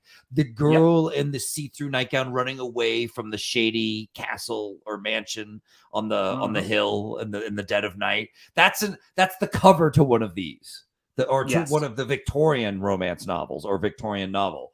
So yeah, they've got. I just love that they embrace that and just let themselves be super European with these Hammer movies, man. You feel like you're in Europe, like surrounded by vampire lore and the undead, because man, I'm telling you, as someone who's read up on, a lot of European monster lore, that's where the original monster lore comes from, guys, or at least for the Europeans, when you reach up on, and it is so creepy and dark and twisted and weird and awesome. And so you got people all dressed up nice and Victorian, right? And looking all hot and stuff, but they're constantly surrounded by that dark European mythos in all these movies, in the Hammerverse, right? The Gothic. Oh God, yes. And I think about Lucas hiring David Prowse, who was in Frankenstein and the Monster from Hell, and Peter Cushing, who was in this, and also 1971. So this is about 6 years or 5 years before. You get Star Wars, and you can't help but feel like that Hammer aesthetic and mentality made it into their independent films, Indeed, yes, thanks for the memories. And Grimm's very dark stuff. Abso-freaking-lutely. Yeah, there's no getting around it, folks. And I was talking about this shot. Again, we have those Gustav Klimt woods right there, but we also have this amazing, dare I say, diaphanous nightgown type dress where you can actually see through it. So when the light comes through, you get this unbelievably beautiful light yellow cadmium on that left side. These are paintings, man. They're painting with the light. Hail, General Piggy, member. Good to see you, brother. Use what you got. You don't have all the special effects. It's just okay. We have composition, we have light, we have beautiful actresses, and we have wonderful fabrics. Let's go to work. Let's go to work and make something beautiful. Let's make people remember. You want every panel in your comic book has to hit. It has to hit. You can tell when it does and when it doesn't. It's true. And every shot in your movie, it needs to be structured the same way. I Where love is this this? shot so much. Yeah, This cool. is the stuff, guys. When I go to paint, I want it to be, and this is the greatest thing, guys. The best is yet to come. Every book I do, the art gets better. Every book Vaughn does, his storytelling is getting richer. He's giving himself way more room to go nuts every single time. And you think, how much more nuts can this guy go? I mean, if you look at the characters in Terror in the Trenches, it's just like creative full steam ahead. But we're all feeding off of each other, and we're feeding off of your support. You guys are kicking ass for us right now, and we thank you for backing us so much, guys. Thank you, Comicsgate, and hail to all of you. Definitely, I agree, Shanth. It's electrifying getting to interact with fans in this new way. Introverts like us, this is as good as it gets. We can hide out at home, but still interact with you guys. So I really appreciate you showing up. And KSSS, did your family read you Struwwelpeter as a German, first generation German? I was read Struwwelpeter when I was a kid, and that'll change your effing life.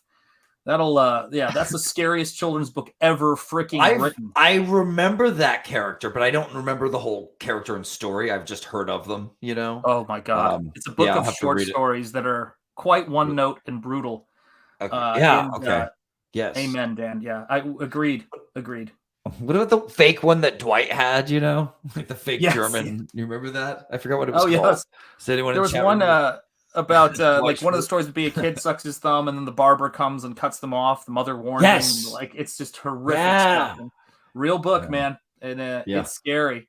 And all right, if you're ever walking alone in the night, in the bluish night, and some big tatad lady presents herself and then fades into the darkness of a cave, do you go in?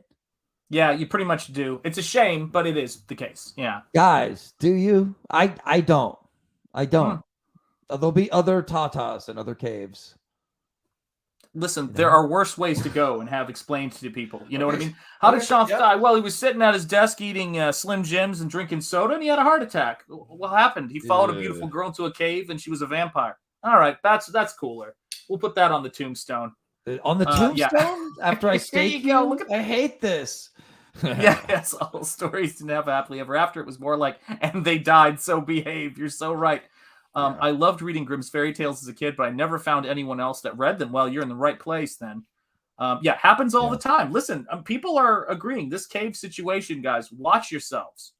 I would have liked to see a little leg, maybe, a little alluring moment here, but instead they went a little more surreal where she was kind of there and then she wasn't, and he was like, am I seeing, which was cool because he was like, am I seeing things? Is someone, you know, should I go check it out? Yeah, I should, you know, run straight for that cave, and not the cave mouth, just the cleavage mouth. Just run straight for it.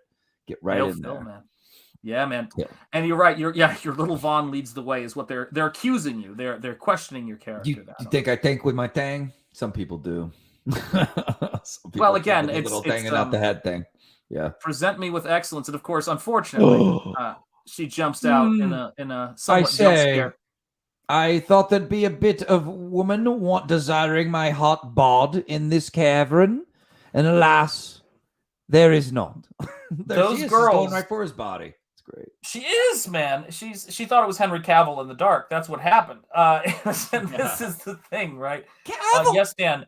That nightgown is the nightgown that Laurel wears in Nosfero that you see in this movie. And this is another Hammer girl that influences Laurel, which is Madeleine Smith, who Vaughn and I talked about, I think the last Hammer film we did. But this is my aesthetic. Those caves, those skulls in the wall. Yes. Like this, doing this stuff. Oh, God. Guys, Anna's not going to come in here and comment just because I mentioned Henry Cavill. But this is the thing about this stuff. Phil, that's right. When I look at this stuff, I think about things like the water reflecting on the ceiling in the cave and that rippling effect. I think about the mist and the haunting kind of Halloween vibe, but like, Henry, you guys are making this happen. This is actually her meeting Henry. Yes. In listen, folks, Anna is one of probably the busiest people in CG/Iron Age creators, and we can't keep distracting her. Henry's already distracting her. I like that she's hanging out. I think it's cool. I do like that she's hanging out. She deserves to hang out and while she works. I'm sure she's got a million things going on. And we salute you, Anna.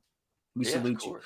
Warlock says, these days, the hot women lure you with their OnlyFans to drain you of dry of money. They find you, they find you dead in that cave. Money, you know, please. I want aesthetics I'm bugging. again. I want aesthetics. Yes, It's harder yes. than you think. Well, it's weird because you can teach aesthetics, but at the same time, you can't teach that one thing that makes stuff cool. You're just bored with it or you're not. I wish that wasn't the case, but how do you describe cool? You know what I mean? Yeah. You can, but if you teach, I do believe if people learn enough about different aesthetics and how they have a different effect on people, they can look at them like tools in a toolbox to create something like Hammer. You know what I mean? Because that's what this is. It's the combination of all these great aesthetics coming together for gothic good times. Yeah, and it's the knowing where to hit those contrast moments. Like it's the white collar on the shirt. These people knew what they were doing. And just because they make it look easy which is the biggest mistake people make. You know, they go, when people talk about horror movies like this from this type of era not being very sophisticated, I'm like going, you just don't you're not sophisticated enough to see it. You know what I'm saying? It's like, oh God. Yeah. Well, we watch. There's some really interesting horror there's great horror almost every year that you have to sift through garbage. That's life, right? That's yes, of course. It's anything. It's comics, anything. But we look at horror so differently now that we're in a world of CSI and science. We lost the classic gothic vampire wonder, and yet if we made movies like this, people and with good solid story and everything, good actors, people would love it. People would eat it up. You know, because that's the foundation is good story. And that's what we've forgotten, unfortunately. But Hammer films, they were like this one, they remind us. They're time capsules to this is what I love about the history of movies. These movies are time capsules. Like you can time travel with movies to eras and aesthetics that are not your own. That they're on film, they're on video, they're on DVD, they're on Blu-ray, they're on whatever it is. The thing is that you got to make sure people hear about them. And that's why we do all these streams. You'd be shocked how many people haven't heard of some of the action movies we talk about on Double Impact. And a lot of people haven't heard of these Hammer horror films. And really? Vaughn and I, you're seeing this for the first time. I'm ahead of you, man. That means I saw it 4 or 5 years ago. That's still late. I don't forget how old you are. How old are you? 43. So, okay. So you're seeing this before me in a sense, because I saw it, or actually probably no, actually at the same time. I saw it at 43. Well, saw it at 43. I mean, it's not a race, Shanth. Wait, which race are we talking about? I don't know. Dun, dun, dun. The human one. Yes. Oh, so that reminds me of I love this scene because he comes back in strutting like a pimp, like, I'm back for my revenge on you for telling me off last time. He's got a cane and everything, dude. He's the holy pimp. And he comes in like, now I'm here to what? I forgot what he was there for. He was taking something. Oh, he's bringing in a body. He's bringing in a body going, look, you want to see some evil? Yeah, and we're going to get to whose body it is. True that, Shanth. I'd love to revisit Breaking and Breaking 2. Electric Boogaloo, awesome, you're absolutely right. Yeah. Did I miss anything? Oh, let me tell you, this movie and the frames of it, we're just going through. I love this scene. He's like, these ladies need to see this now. And he's like, this is not a, a morgue or whatever. I forget what he says, because he brings a body in and he goes, no, you need to see what we found. And bang, it's his sister they found. She had left so he could get some quality time with Frida. And she became the next victim of the vampire. Sweet sister. It is. Can we back it up really quick? Yes, of course, my friend. This shot. I love this. Oh, wait, it's the one after I have too. This one? No, before. Okay. This one's great, but I like this because I love the two girls in the foreground kind of hiding behind their chairs. But then I love the one twin who looks concerned and the other one who looks more interested. It's more subtle. It's way more subtle, but I love it because she's like, oh, God, I'm going to get to see my work. This is awesome because she's the evil twin, guys. She's not horrified by this body coming in. She's the one that made it happen. It was lunch recently. So it's just like, oh, yeah, that Jamba Juice. Yeah. I remember that one. Teflon Ron, great to see you. Charlie Stevenson. Jasper Plan 9. Look at all you fine people here. We're so excited to see you. Hit the like. Guys, make sure you're subscribed. Oh, it's called Twins of Evil. Yes. And let me tell you, these are the Collinson twins. And Oh. what a reaction here. Yeah, this, that. Horror and I did that. That is a great shot. I love the evil on her face. She's not overdoing it. I mean, she's not. obviously enjoying it. You can see it, but that's evil. Gotcha. Yeah. Good stuff. Yeah. It is absolutely, you've hit it, Jasper Plan 9. This is the serial hunter returning to the crime scene. You bet it is. Enjoying it. Enjoying this. And meanwhile, Freda just can't get enough. She's Freda's out in the woods. She's got a problem, right? She's everybody. I mean, stop. Every time you see a hot woman come out of the mist or the cave or the woods, guys, assume get out of there, guys. She is a horrible monster or is the lure attached to one. Okay. Because dang. This guy didn't last long. He's like, what do you do? Oh, it's great. Another quick attack. The guy's drained. Amen, Charlie. Yeah. Yeah, listen. Oh, I have the soundtrack on red vinyl. Holy cow, shade that's of awesome. British pale. And you know what's so funny is this is the thing. I don't know how much this factored into a psyche. This is 1971, but there are some shots in Bernie Wrightson's Frankenstein that I swear are so similar. Like the way the guy falls against the tree. There's a pen and ink of Frankenstein in that same kind of crumpled pose, with that kind of lighting. He needed this. Yeah, I love decoding, if you'll let me use that term. Yeah. Great artists and finding the things that they used, that they stole from, essentially. Even the greats. I mean, that's people need to realize we're like bacteria breeding new bacteria. I shouldn't use it. Call us bacteria breeding bacteria. It just sounds like a nasty armpit. But let's be honest, we're culture breeds culture. And when you are an artist, I look at us like scavengers who are always looking for those cool pieces of art or imagery that's strong for us to use in our own stuff. So I'm not surprised. He's a master who could, of course, conjure anything. But for him to draw from the classic Gothic stuff or Gothic stuff like this, that's this cool and stylish and was fun to watch back then, I'm not surprised at all. Makes perfect sense to me. Oh! Gotcha. Yeah, she doesn't fool him for a minute. He's like, right. She claims she did not kill anybody. She was attacked by vampires. The blood in her mouth was from a vampire's kiss. Ooh. So she's playing, dude, that's literally, she Me Too'd a vampire, dude, that night. She did, She tried to get away with the Me Too thing, and he was like, we'll let Jesus sort this out. Awesome one. That's a great one. Love that comment, man. I mean, and of course, then they take her into custody, and you see, look at Peter Cushing, man. Peter Cushing, for those who don't know Peter Cushing, him and his wife was married to her for decades. They were incredibly. Yes, there's Peter Cushing in this film. You got to watch it. It's great. He's riding on horseback. He was an action star in these movies as Van Helsing and everything else, but he had just lost his wife of many years, and he went to do this movie. He was gone sort of as a result. He was, he was very, he was trying to pull himself out of things. And his agent said, get this man working. That's what that British work ethic was about. He goes, I have to get to work. I can't sit in this house anymore grieving. And boy, did he turn in one for the ages. That conflict in him, all of that stuff, man. He's pulling from everything he's got. Oh God, just are you kidding me? Yeah. He's just absolutely tearing up every scene he's in, stealing it. I just love him in this. He's already a gaunt guy, but in this, he's ghostly. He's ghostly, which just works well with this. But his performance, it's more powerful than I've seen him, man. He's got some great lines, lines about God and lines about, just keeping the line, about good and evil that are pretty cool. But good stuff. Great. He's so torn, and he really needed to learn the lessons, man, of just, you don't burn every bitch you see.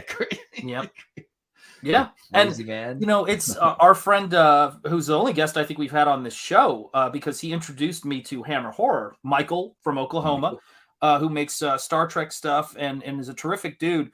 A lot of people don't know this, but I've mentioned it. If you see his channel, The Choice Voice is his channel on YouTube. He introduced me to Hammer Horror, and his hero like childhood hero that he looked up to was Peter Cushing.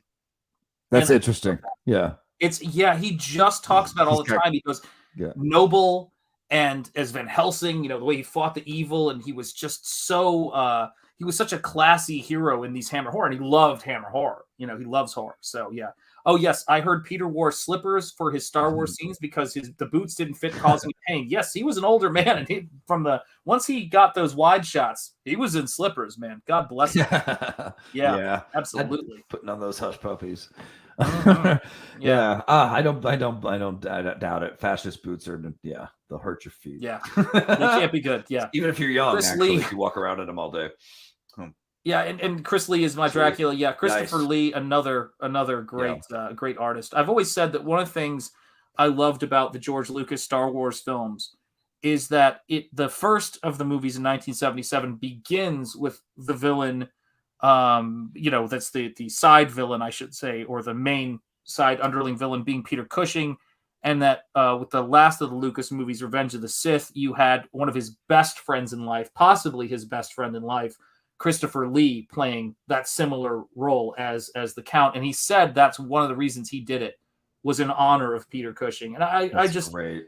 If you want to see some touching videos, watch Christopher Lee saying that the two things that he thinks about the most and he misses the most in this world was the loss of his friend Vincent Price and the loss of his friend Peter Cushing. Beautiful friendship for those guys. Those we love guys them. Were awesome. Yes, we love them. They are horror icons forever. Yes. And I don't know when we're gonna find them again, but I think we will. We will. We need more. We need new horror icons like them. I know we're more in like a Final Girl state, but there's nothing wrong with bringing some masculinity back, right? I think we need some cool heroes. I want to write a young Van Helsing story of how he came up. Oh my God, yes. Yeah, and let me say this too. And Anna, you don't have to respond, but if you catch this later, if you're watching this, I will tell you this. This right here is a Vermeer to me. This feels like a Vermeer. Well, it even has the jug, doesn't it? It has the jug and everything that they would. It does. It's an unbelievable classical composition, man. It's beautiful. It is beautiful. Yeah, quote the Raven, nevermore, indeed. Mm-hmm. Yeah, I mean, it is, and Christopher Lee talked about Cushing telling him he was playing Grand Moff Tarkin and not knowing what a Grand Moff was. Yes, indeed. I'm not sure what a Grand Moff is, actually. Yeah. Enrique Cabrera says, Little Van Helsing is like Little Rascals, but with vampires. That's right, yeah. I was thinking of more as like a struggling medical student. Yeah. You know what I mean? Listen, Vaughn. I like that kind of thing. I was going to say, I know where your wheelhouse is. I would argue that Monster MD is in that, you're getting it there, man. I mean, he got kicked. My doctor got kicked out of medical school. That's true. Just like Frankenstein, right? Yeah. Oh, wow. I'm in the middle of watching a great Karloff doc on Shudder. Yes. Karloff proves, like so many people do, that the myth that we're breaking new ground with quote unquote diversity or whatever is a big fat lie, because Karloff was on both sides mixed South Asian Indian, just like myself. When I found that out, I died laughing. I went, "Are you kidding me? Is that how unnew my presence on this continent is?" Yeah. And Karloff, you just understand this stuff. I love the biography of those guys. They were the real deal. They really were. Yeah. They were the real deal. Yeah, that shadow effect is gorgeous, guys. Look at that. Come on now. So vampiric. I love it. It's beautiful. Yeah. I mean, come on, guys. Look at that vase back there, too. That's just freaking great. It's very important, this stuff. It doesn't seem like it, but it really is. It is. You got to balance it all just right and get that composition just right. I've heard of Italian filmmakers who take forever to get a shot, and they do this, the square with their fingers, and they search the viewfinder for the perfect shot, and it could take them forever. But then once they finally find it and shoot it, it's perfect. It's people at craft, and that's what we're seeing in this movie. Great craftsmanship, baby. Absolutely. I like that they simply adding a little mirror to the crosses gives them that little like light reflection that makes them seem mystical, and blinding to the vampires. Here you go. Question for you, Vaughn. Was Monster MD inspired by Niles Wrightson's Doc Macabre? I don't know what Doc Macabre is, so if Wrightson's involved though, and it's doctors and eat dark stuff, I should look it up.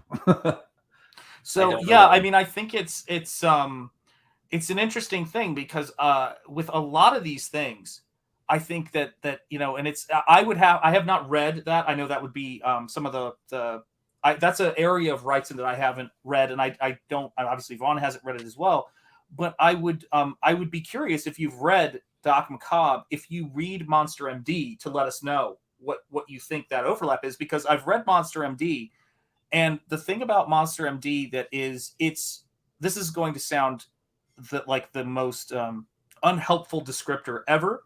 It's so Vaughn. And I know what Bernie Wrightson is, and I know what Steve Niles is. So I can imagine that while there might be some premise stuff there, I mean, if you read Monster MD, the Bruce Timm on steroids aesthetic, it is what it is. Like, it's hard to describe. But yeah, it sounds cool. Well, I'd love to check it out. Yeah, Purity, Light, absolutely Warlock. You got it, man. Mm-hmm, you got it. I bet it's good. I mean, I wouldn't kick Wrightson out of bed for eating crackers, as they say. Yeah, was Monster MD secretly House MD fanfic? It was. Actually, yeah. I only saw maybe a few handful episodes of House. I was never I liked it, but I was never a fan that watched it a bunch. But as I developed Monster MD, I did think of him. I love the idea, especially if you're a monster doctor. You're fed up and you're just trying to get it done, and you're sick of everyone's nonsense. So you've got a dark, fun sense of humor that helps you kind of get through your day, kind of thing, because you're having to deal with the macabre so much it becomes second.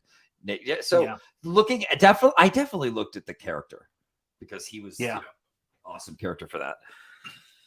House. Oh my gosh, Warlock.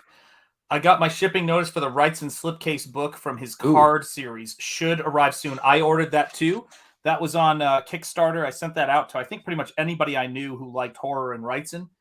And I think, who told me about that? I think it was Phil who told me about that. I could be wrong. And I can't wait to get it because I love Wrightson's color work. I also will tell you, on Halloween, knock on wood, I am expected to receive the Bernie Wrightson Artifact Edition, the artist edition of his random Swamp Thing pages. And I cannot wait. UMFer. Hey, man, back terror in the trenches, everybody. Hey, that's right, back terror in the trenches. Have you seen didn't they do some cool release with his Cycle of the Werewolf stuff? That's what I want. I want that too. I love his werewolves. I missed it on Kickstarter, but also I think the guy running the campaign for them was like a big SJW dickhead to us. CJ in general. Like, nothing shocks me these days, man. Oh no, yeah, I know the guy who does the yes, I know the dude you're talking about. I know all about that shit. Yeah. I go back, you and I were definitely around. I mean, you were launching projects and I was probably doing my art books around that time on Indiegogo. And yeah, I know all about it. I know the person. Their initials are TD, if I'm not mistaken, and a real piece of work. But let me see here. Yes, House MD was just Sherlock Holmes. They both live at 221B Baker Street. House Holmes and his best friend, Dr. Wilson, instead of Dr. John Watson. And that's my favorite author, is Sir Arthur Conan Doyle. So love his stuff. And my favorite book of his is, funny enough, I love The Hound of the Baskervilles. It's the one that I have listened to the most, the audiobook. But actually, you know what? I take that back. It probably is head for head with my favorite book of his, which is The Lost World. I freaking love that. Yeah, you said it, not me, but yep. And then, of course, look at these shots. Frida is in prison. Count Karnstein is trying to get a hold of Maria to switch her out with her twin sister. She drops the cross that has been protecting her. And then, of course, they whisk her away for the switch. Yes, the old switcheroo, man. Absolutely. What is more evil? Yeah. And of course, he loves that. He's gonna trick Peter Cushing. He loves the burning idea of his killing innocent virtue. Yes. Yep. That's amazing. Don't look Good at stuff. us. She's got you. Yeah, I hate that he's friendly with the estate. Yeah, guys. I mean, again, it's the showing one face in one direction and the other face in the other. That's why two-faced people do what they do. And of course, he mesmerizes the jailer, and then they switch out their clothing in a scene here. That's you know, she's you know. And then in silhouette, Frida changes in another shot. And okay, yeah. Well, dang, they didn't have special effects back then. We're just having to see the real thing. They absolutely did. Because not for her boobs, they didn't. Yes. Okay, the guys with the belts on their hats are in the room. You know things are about to get serious. Yeah, things are about to get Puritan, and this is the thing. He's this is where, for the first time, this dude steps up. He mans up. Yeah. Well, no, may I disagree with you though, real quick on that? Please, my God. I looked at him as manly the whole time and standing up. True. Now he's acting more. Like, he never bowed to anybody, really. He was always just like, no, this is the way it is. Like, to everybody who came at him. But now you're right. He's becoming more active as a hero. Angry. You know what? I think that's what it is. Yeah. They killed his sister, and he's now. It's odd. You know, it's fascinating that you say that too. I like that.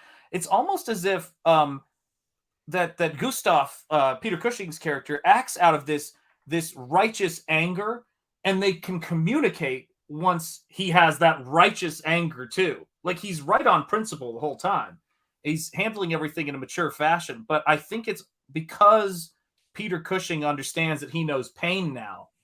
Although, for a very, linear reason, it's almost like they're able to communicate. Yes, indeed. And indeed, Jasper Plant 9. There you go. No silicone back then. Exactly. Amen to that. Praise the Lord. If you guys have wives or girlfriends, buy them one of those Hammer white. Yeah, it's exactly. Buy them one of those white nightgowns. Hammer should sell those. they should. Make a killing. Hammer, you can find them. Hammer version. But you know what I mean? Like, if it says Hammer on a tag, people would buy it. Absolutely right. Yeah, and Teflon Ron, who's to say I haven't? Your wife has a couple of those. There you have it. Yeah. And I love when she's now switched into her sister's nightgown so she can go back home while her sister burns. By the way, let's talk about this. Okay. Willing to let your sibling die is one thing. Your identical twin die to me seems positively diabolical. Could you watch your twin die? Be burned alive? Yeah, your identical twin. Oh my God. I guess you've watched yourself die, so to speak. I mean, she's a vampire. In your dreams, you see yourself die in your own dreams all the time, don't you? Oof. Everybody at some point. Yeah. But this would be real. I mean, this is what happens when you're like her and you let evil fully corrupt you. You don't care. It's just part of the plan. Like, get rid of the sister so we can escape and have immortal darkness together, Mm-hmm. And this really shows the flaw of Gustav and his men, because they come in there and they see her and they go, she's truly evil. Look at the way she sleeps so innocently. And it's like, because she's innocent, you freaking moron. They're just staring at her jugs. It's possible. Projecting on that, going, not, physically projecting, but projecting their lust onto her and then going, she's evil. That's what's happening, which did happen. Yes. Okay. We burnt a lot of witches back in the day, guys. Yeah. Probably they estimate with around 40,000 throughout Europe. Yeah. I mean, it's up here. I mean, mainly in Salem, what a lot of people know is mainly hangings. And just a lot of hangings. And it was one good pressing with those and the pressing. Yeah, add more. Giles Corey, that was some Giles Corey. That was some serious stuff. Yeah, more weight. Yeah. More weight is what he said. Yes, more he did. Weight, if you come up here, I will take you to the Salem Witch Museum. Actually, oh my gosh, I'm blanking on her name. I think it's Kayla, who does a show with Sontag. She is actually in Salem, or she works at a comic shop there, and my son met her. Oh wow, she's a wonderfully nice person, and so she's probably the ultimate for tours of that area. She's just fantastic. And she was so great with my son. So much love, and cool. I doff my cap to you. Yeah, Hammer Studios did love. Well, here's the thing, guys. How quaint is this? compared to what is easily accessible to people these days. And yet our movies almost have this cognitive dissonance of what, like, all of society right now has this total cognitive dissonance in terms of what people see, are aware of, and what goes on, and what they claim to like think is they can handle. It's the biggest joke in the world. And it's one of those things to where there's something funny enough, innocent about the way they're viewing this stuff. It's very romantic. Yes, we hanged witches in the U.S. We sure did. It's like what happened with Blade's mother. True evil can make anyone unrecognizable, unreasonable in comparison. They would have to be put down. And I agree. Yeah, I don't think vampires are still them at a certain point, Vaughn. But what do you think? Well, is the lore of this, Shanth, that if you kill the head, that you can free the newbie vampire? I can't remember. Kill the head. No, I think the lore of this is you're just a vampire, dude. Yeah, you don't become a vampire unless you are evil enough to when you're bit. That was the lore in this. And I was like, wow. Well, yeah. If there's even a hint of goodness still within your soul, when you are bit by a vampire, you'll die and go to heaven. Yes, awesome. Yeah. Yeah, I think that is the salvation. And that was the thing that was so interesting to me about our young gentleman hero when he's talking to him. He goes, "Listen, you fools, you're not destroying vampires with what you're doing. You're not. This is how you do it. I'm the new young generation, and I know things you don't, you old timers. You're out of touch. Yep. You need my help." Which is that was cool. That was cool. Yeah. Now we've got some teaming going on. The bad guys aren't as bad anymore, or at least one of them isn't. They're teaming up. Yes. I like that. Good guy and bad guy teaming up to clean house. Let's do this. Peter Cushing. It's great, man. Get your machete. Let's go. So he goes to see Maria, thinking that it's Maria, and of course Frida has now been switched out. Yes. And he's like, Classic. Are you okay? Yeah. What's going on? And of course she's like, hey, what's up? Oh man. Make her look innocent and evil at the same time. Okay. Done. Yep. I mean, seriously, guys, you don't even know. It is very hard. It is very hard to get a shots of some of these shots without having them be like, I pushed it right to the frame in almost all of these cases. More stone. Yeah, more stone is what he said. Guys, some of us just got finished coaching high school football, and you two lads are living the dream, talking great movies. I love the Waffle Lodge. We love you, my friend. It is great to see we love these guys. I did a episode with them actually recently, so look out for that. Man. It's going to be coming out on their channel. Great, man. It's going to be awesome. We did Fright Night, so if you guys want to see me rant about that with these awesome dudes. But yeah, man, this her eyes almost no contacts, and yet there is something a little animalistic happening there with that angle, the way the light's hitting them. I like that. It's really cool. You bet it is. Yeah. Yeah. I mean, and that's the thing too. These folks, when you get somebody who can light things, and there's their sister, you can see Gustav in the foreground. You can only see his collar. It was hard to get a shot where you could see them both. But look at just the nice depth of field in that composition with the torches. She's being led to her burning. And then meanwhile, her sister. Simple plot elements coming together, guys, to give us a message without preaching to us. We're still just watching a fun movie. But the message basically is saying, like, look at how easy it is to get the wrong person for the crime and not even judge them properly and just rush to, like, burn them at the stake and end things without really knowing and thinking you're vanquishing evil and you're really just destroying good. That's a metaphor, guys, without them preaching a damn word about it. It's great. Anyway, speaking of metaphors, I'm just kidding. Let's move on from metaphors to memories. This scene. This movie has some great boobies, man, that probably inspired the amount of boobage we saw in horror films in the 70s and 80s after. Of course, 70s was a bit of a sexual revolution too.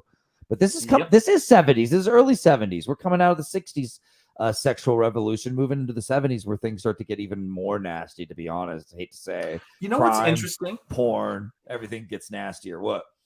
Well, you totally sparked a thought in me, which is the fact that you're right, but there was a kind of gritty kind of, like, there was the sexual revolution, but it was generally speaking about unshaved armpit hair and bra burning and people becoming Hare Krishna, people blah, blah, blah.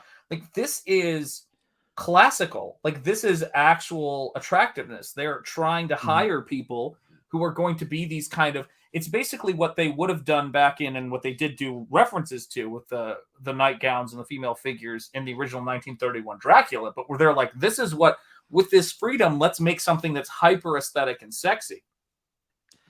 Well, I think it just goes hand in hand with the Gothic, that story they're telling. It's part of the allure of these films. They're not stupid. But yeah, I mean, vampires are sexual as hell, and at the same time completely horrific. And so seeing titties to me is totally standard, in my opinion. It's just part of the vampire movie, right? Not every movie, it doesn't have to be, but it's not surprising or shocking to me at all. After this type of stuff, though, it's still cut in a way from what I remember when I watched it. Like, you don't see a lot of it, and yet you do. You see like a good amount for a movie that you would consider older in the horror film genre. There's a lot of good boob in this. It's great. But I at the same time, I do think in the 70s after this, they were just showing boobs and showing them just to show them. It was more, I mean, you're right. It wasn't as artful anymore. We were just showing them to show them, But this, it's not like it's out of place or just to get you to see it. Yes, they know it's getting you to see it, but it's part of her trying to use evil. She's luring him in. Lure him in, yeah. And this is the interesting thing, right? He should have had this figured that it wasn't Maria, in a sense. But this just shows part of you. I mean, but if you were in this situation, though, part of you's like, "Oh hell yeah, Maria! I didn't know you had this side, do you? Let's roll." Exactly. It's like, wow, your sister. Temptation. Not concerned about her as much, and of course, we get this another look at the wonderful look of her. Her blouse or her nightgown. We get a look of she ain't there, kids, in here. And I love it. So great. And he's like, "Oh shit." Oh, he should reach up for some boob and just nothing. I worked for these shots, guys, to get the shots where you wouldn't see anything, because this was work. Oh, that was beautiful. Good. Not even a nip slip in this one. Not even that a was wardrobe not easy. Malfunction to speak of, Shanth. Well done. Yep. Yeah, I mean, seriously, you don't know. This is exactly how you have to fend them off sometimes, guys. It's true. It's exactly. You will be in this situation at some point in your life. I promise you. It will happen. It's all part of becoming a man. The chat is killing me right now. Ricky Barrett, you killed me. Perfect Hooters. Yeah. Oh my gosh. And of course, I love that. If that ever happens when you're out with somebody, that's right. 2 owls. He's like, I need 2 owls. Oh, sorry, 2 owls. You're right. We got you. Well, I mean, twins of evil. I mean, am I right? You got it. Yeah, and she's in the back. Like, are you guys? Does she? I forget. Does she even say like, "Hey, you got the wrong girl"? Yeah, she does. And they're just like, "Shut up, evil." Yep. Okay. They're ready to burn her, and it was so funny because you want to talk about somebody who's not really got a lot of safety protocols before he does this stuff. Our young, male lead comes running in and goes, "You've got the wrong girl. I just saw a cross burn the one you have." Yeah. Oh, by the way, for people saying that, I'd love to see outtakes from these films. You guys have to understand, this is during these times. Hammer did extensive photo shoots with the women of Hammer. That was part of the marketing for the film. So there is no shortage of photos of them in various stages of dress, and that was a part of what they did. And not to mention, of course, these were the first identical twin Playboy centerfold. So there's that. But those girls gave the world a gift. Yes, and then they did. Another gift. Dual gifts. 2 twin gifts, you could say. Anyway, I'm really... That's right. Twins of evil, left one, right one. And so he comes in here and he's like, guys, aren't you even going to remotely just ponder this for a second? Yeah, the women of Hammer. Yes, indeed. I get what you mean. Hammer. Hanging. Yes. That is... Make that shirt. I nailed them. Yeah. Yeah, nailed them both, as they said in Lethal Weapon. Yes, 4 gifts, says Jordan Horst. Amen.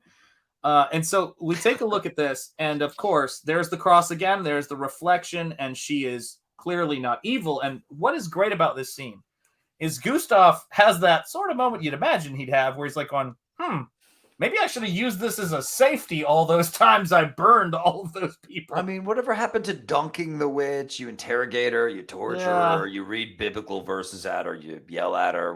He just gets right to the barbecue every time. No fun, torture, nothing. Anyway, gives us a little more urgency in the plot, moves it along a little faster. And then he gives this awesome, rousing speech that actually was like Braveheart worthy. It was kind of awesome.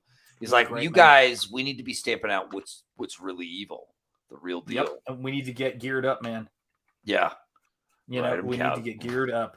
Right. And they do. They actually have a gearing up scene. And look at the weapon Cushing is holding here. Boom. Freaking hell, man. I'll take the machete that looks like it takes off heads with a single woof. Yeah. Which it does. Yeah. The horse is like, whoop. No, that little white horse on the end. Yeah, I love it. They've got the crosses up. So we're not just pissed off people with machetes, witch hunters with machetes. We're townsfolk with the torches, the pitchforks. We're doing this. I mean, back then, what were you even doing back then? You know what I mean? You weren't busy. I mean, right? You were just trying to survive. If it's time to burn the Baron's castle, it's time to burn the satanic Baron's castle. Let's do this. I love it. And he calls them out. He goes, you guys are hunting down these innocent sort of promiscuous women, but you're not going after the head guy because you know there's actual risk. I mean, he calls them out. You're right, man. You're right about this dude. You're willing to freaking kill those girls, but you can't step up to the power. Yeah. Yeah. There they are like, oh shit, this didn't work. He's like, damn. I knew I shouldn't have tweeted that out. Seriously. It's okay, man. You'll have your account hopefully back on Friday. So when we look at this stuff in about an hour here on this coast, so this right here, where he's like, I love this because this guy shows his totally oily bastard ways. He's like, my servant, go and fend them off, and we will escape. You will be missed. Yeah, it reminds me of Ezra Miller, he looks like a little like Ezra Miller to me, and just being like, I shall get away with it again. Farewell, thank you, minorities, cover for me. Peter Cushing, guys, he's not a young man. Look at him on that horse fawn. No, he's rocking it. He owns it. Man. He's just the shit, man. He's got that weapon. Yeah, he lives here. He lives here, Shanth. This is where he lives. He does. And then this poor guy, man, he stands up like a boss and he messes some people up. You don't have the shots, but I mean, dang, guys, there's there's some decent gore in this scene. So it's great. More good horror stuff. And he puts up a fight and, of course, gets overwhelmed, gets trampled. He tried his best. He was very interesting. We didn't get enough of him as a character, which made me think he was more entranced, more of a mindless servant was the way they portrayed him. Yeah, and you're right. He does look a little bit like Armand Desante and the vampire guy. And I would say this too, is that they do a shot that is very reminiscent of the shot that would later appear in Dawn of the Dead, where the sword or the axe goes straight through the guy's head, the blade, and it like stops halfway. I mean, it is right up there, man. Great. It was cool. It looks great. It was a cool shot. And continuing his bastard ways, he's like, you go out first, I'll wait back here. And love the cobwebs and stuff, but things don't work out for her. This looks so cool with the mist and the trees. Oh, and she is decaffeinated, as they say. Yeah, man. He takes her down. That is so cool. And look at that. I love That's a painting. This is a painting. This is a cover of Famous Monsters of Hollywood. This is what it's all about for Hammer, man. This is This is almost all the aesthetic in one. We only need just like cleavage. Yep. Like a beautiful woman. You're right, actually. And we're kind of there. Yeah. Frazetta got that, man. You know what I mean? That's what I love about Frazetta. When I'm doing a painting, I'm like, okay, this is going to need a skull. This is going to need some candles. This is going to need some cleavage. This is going to need some monsters, and it's going to need a hero. That's what I need in this shot. Well, Shanth, is it not as you create over time, you realize we're chefs with ingredients? You got it. Yeah. Right. And amen. We're trying to combine the ingredients in the most entertaining way that keeps people coming back for more. So that is you. I mean, that is seriously that's how I try to look guys, at it. It's job one. When I was thinking about when I'm working on Nosfero, and I know Vaughn probably has a similar sensibility, I want to speak for him. But my whole thing is I got to make artwork for the campaign first that gets people to want to back the book. The art I make has to sell it. It's like the trailer. Right. And then the next aspect of it is to make it this kind of pulpy goodness to where you are guaranteed to open the book and want to look at it. That really, like, you want to crack that book open. Yes. And I think about this, in the days of back in the day of Playboy magazine or National Lampoon or some of these things, you were like kind of saying to yourself, I want to open it up because there's going to be something sexy and exciting and cool and funny and adventurous. Like, you wanted to see what was in that magazine. And that is my attitude with this comic book. I mean, I want it to be a Hammer movie. We're going to see this stuff. We're going to see some action. We're going to see some sexiness. It's all going to be there. Your she senses your twins are thank you for sharing. You're sharing your all fresh ingredients with us right now, and I appreciate that. Man. Because that's you don't have to do that as the artist. You could be like, I'm not, you figure it out or whatever. You know what I mean? But I like that. I like getting to know what you see as the ultimate purified form of entertainment. Yeah, it's interesting to me. It's how do I word this? When you're in a position, which a lot of people who find themselves in this position where everybody's stopping to hear what you have to say. If you are in an environment and you grow up in an environment where everybody just stops traffic to go, oh no, little Johnny's talking, everybody's got to stop, right? It's a different thing or where you've got people who, and comic skaters probably know this, people see you and they go, oh, well, you're a member of this group. I don't want to hear what you have to say. There's a burden of proof that you have to do that is very similar to what you have to do with art to get people who are nervous about museums to go into a museum. And they, of course, exist as we do, because museums have had an interesting history of making people feel like they weren't smart enough to look at bad artwork in some instances and think that it's good. Okay. And okay, pull it in, reel it in. Yeah. but you know what I'm saying, though, right? Yeah, it's like. Yeah. So they bring a Frazetta exhibit there, and people are like, I don't want to go in there, even though they want to see what's in there. So that's why you like the pulp sensibility with your book. Yeah, damn right. Pulp ingredient, right? Because it's sand of the Colosseum, man. It's of the people. Like, you got it. Does that make sense? I should say because there's something about my work too, Shanth, that it's been hitting me more lately, because as I work more, I learn more about myself and how I really want to craft and how I really do stuff, and I am learning that I feel like I need to speak for the people a little bit with my work lately. Doesn't mean I'm all preachy or yelling about stuff. I just feel more like the rebel voice saying, screw you to the powers that be, which is exactly what comics should be. Yeah.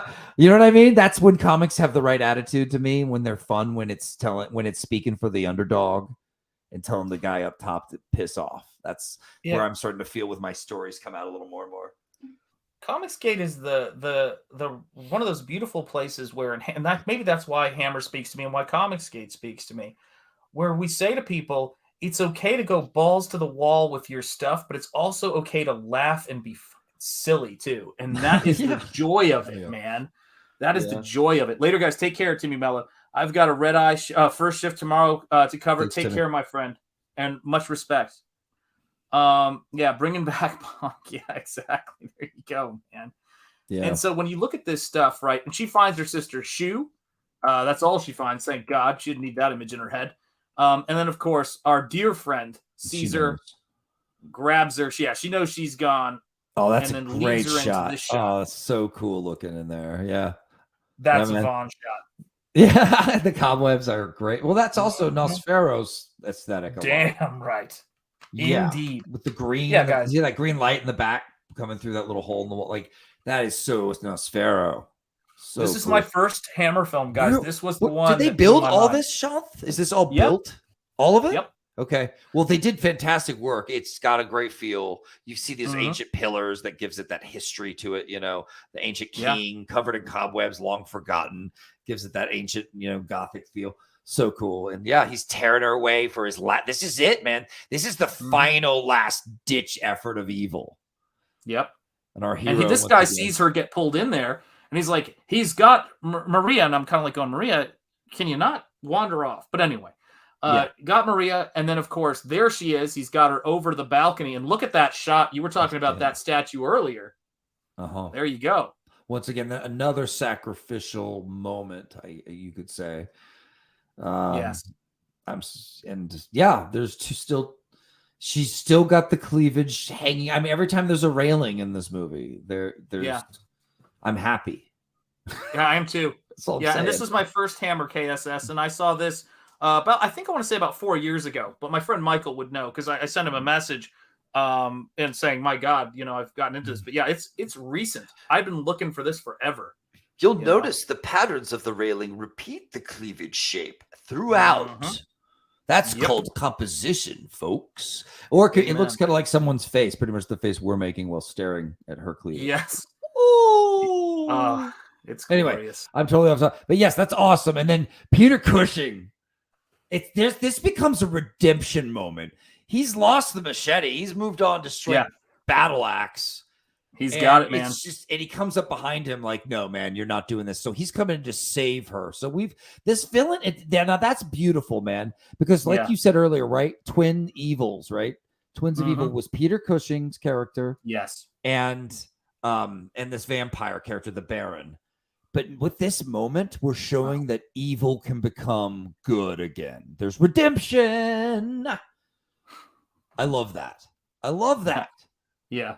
Absolutely. And I love that with the freaking battle axe.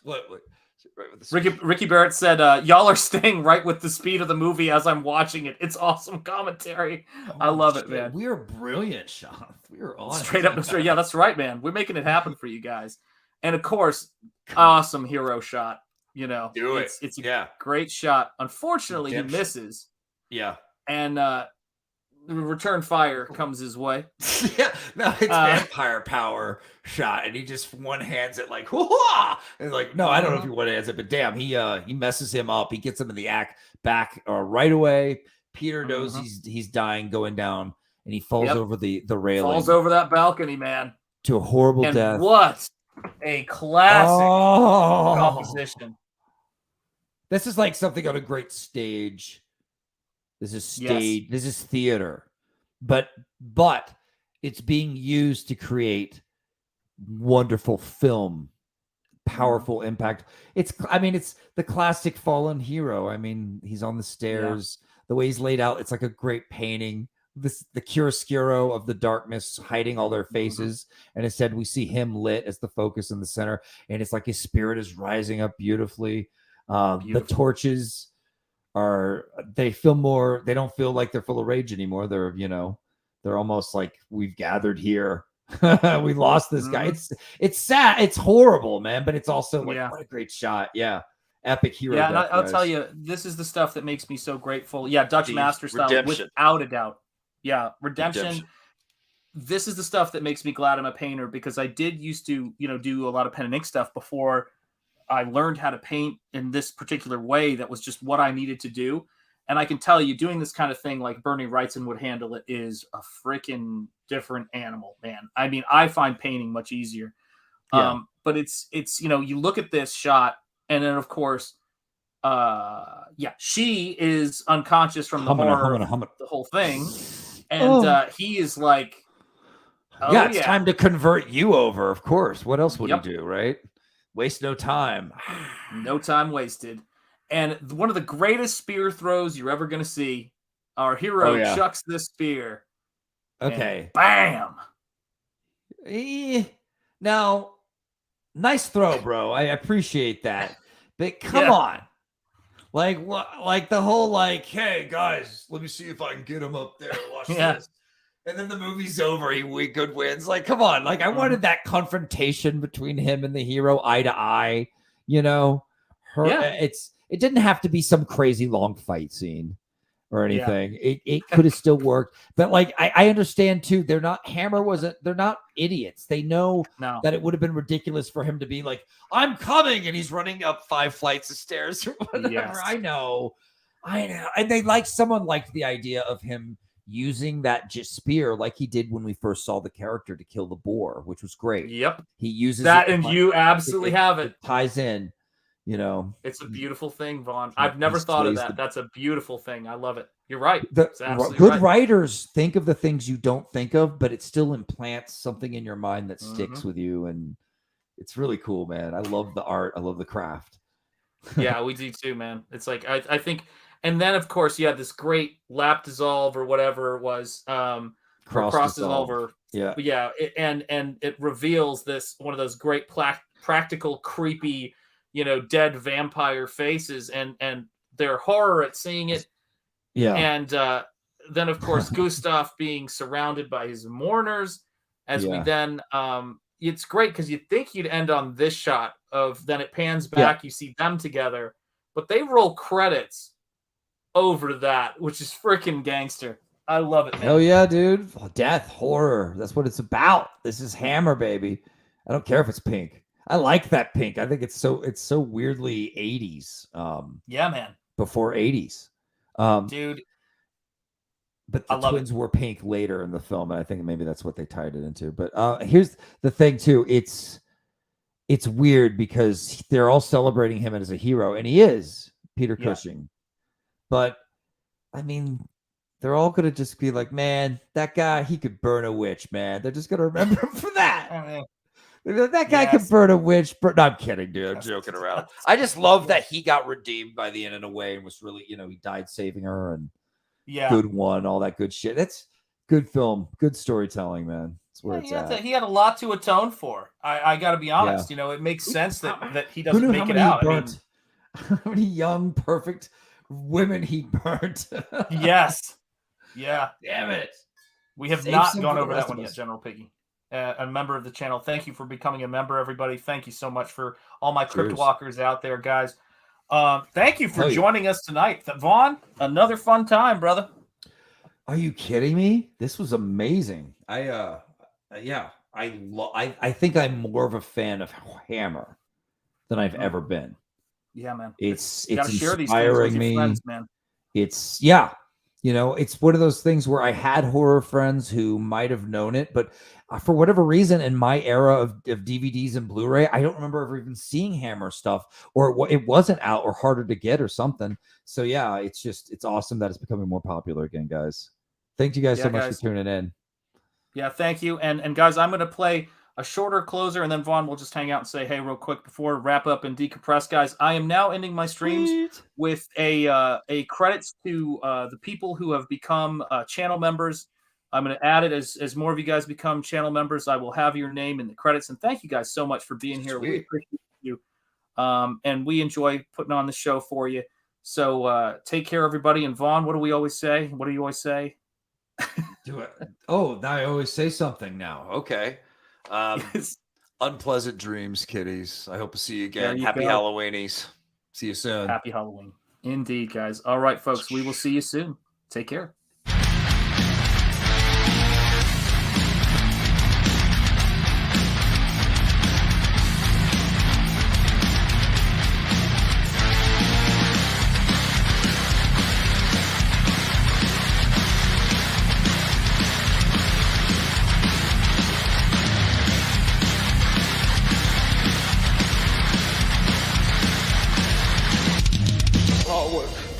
Dedication, hard work, dedication.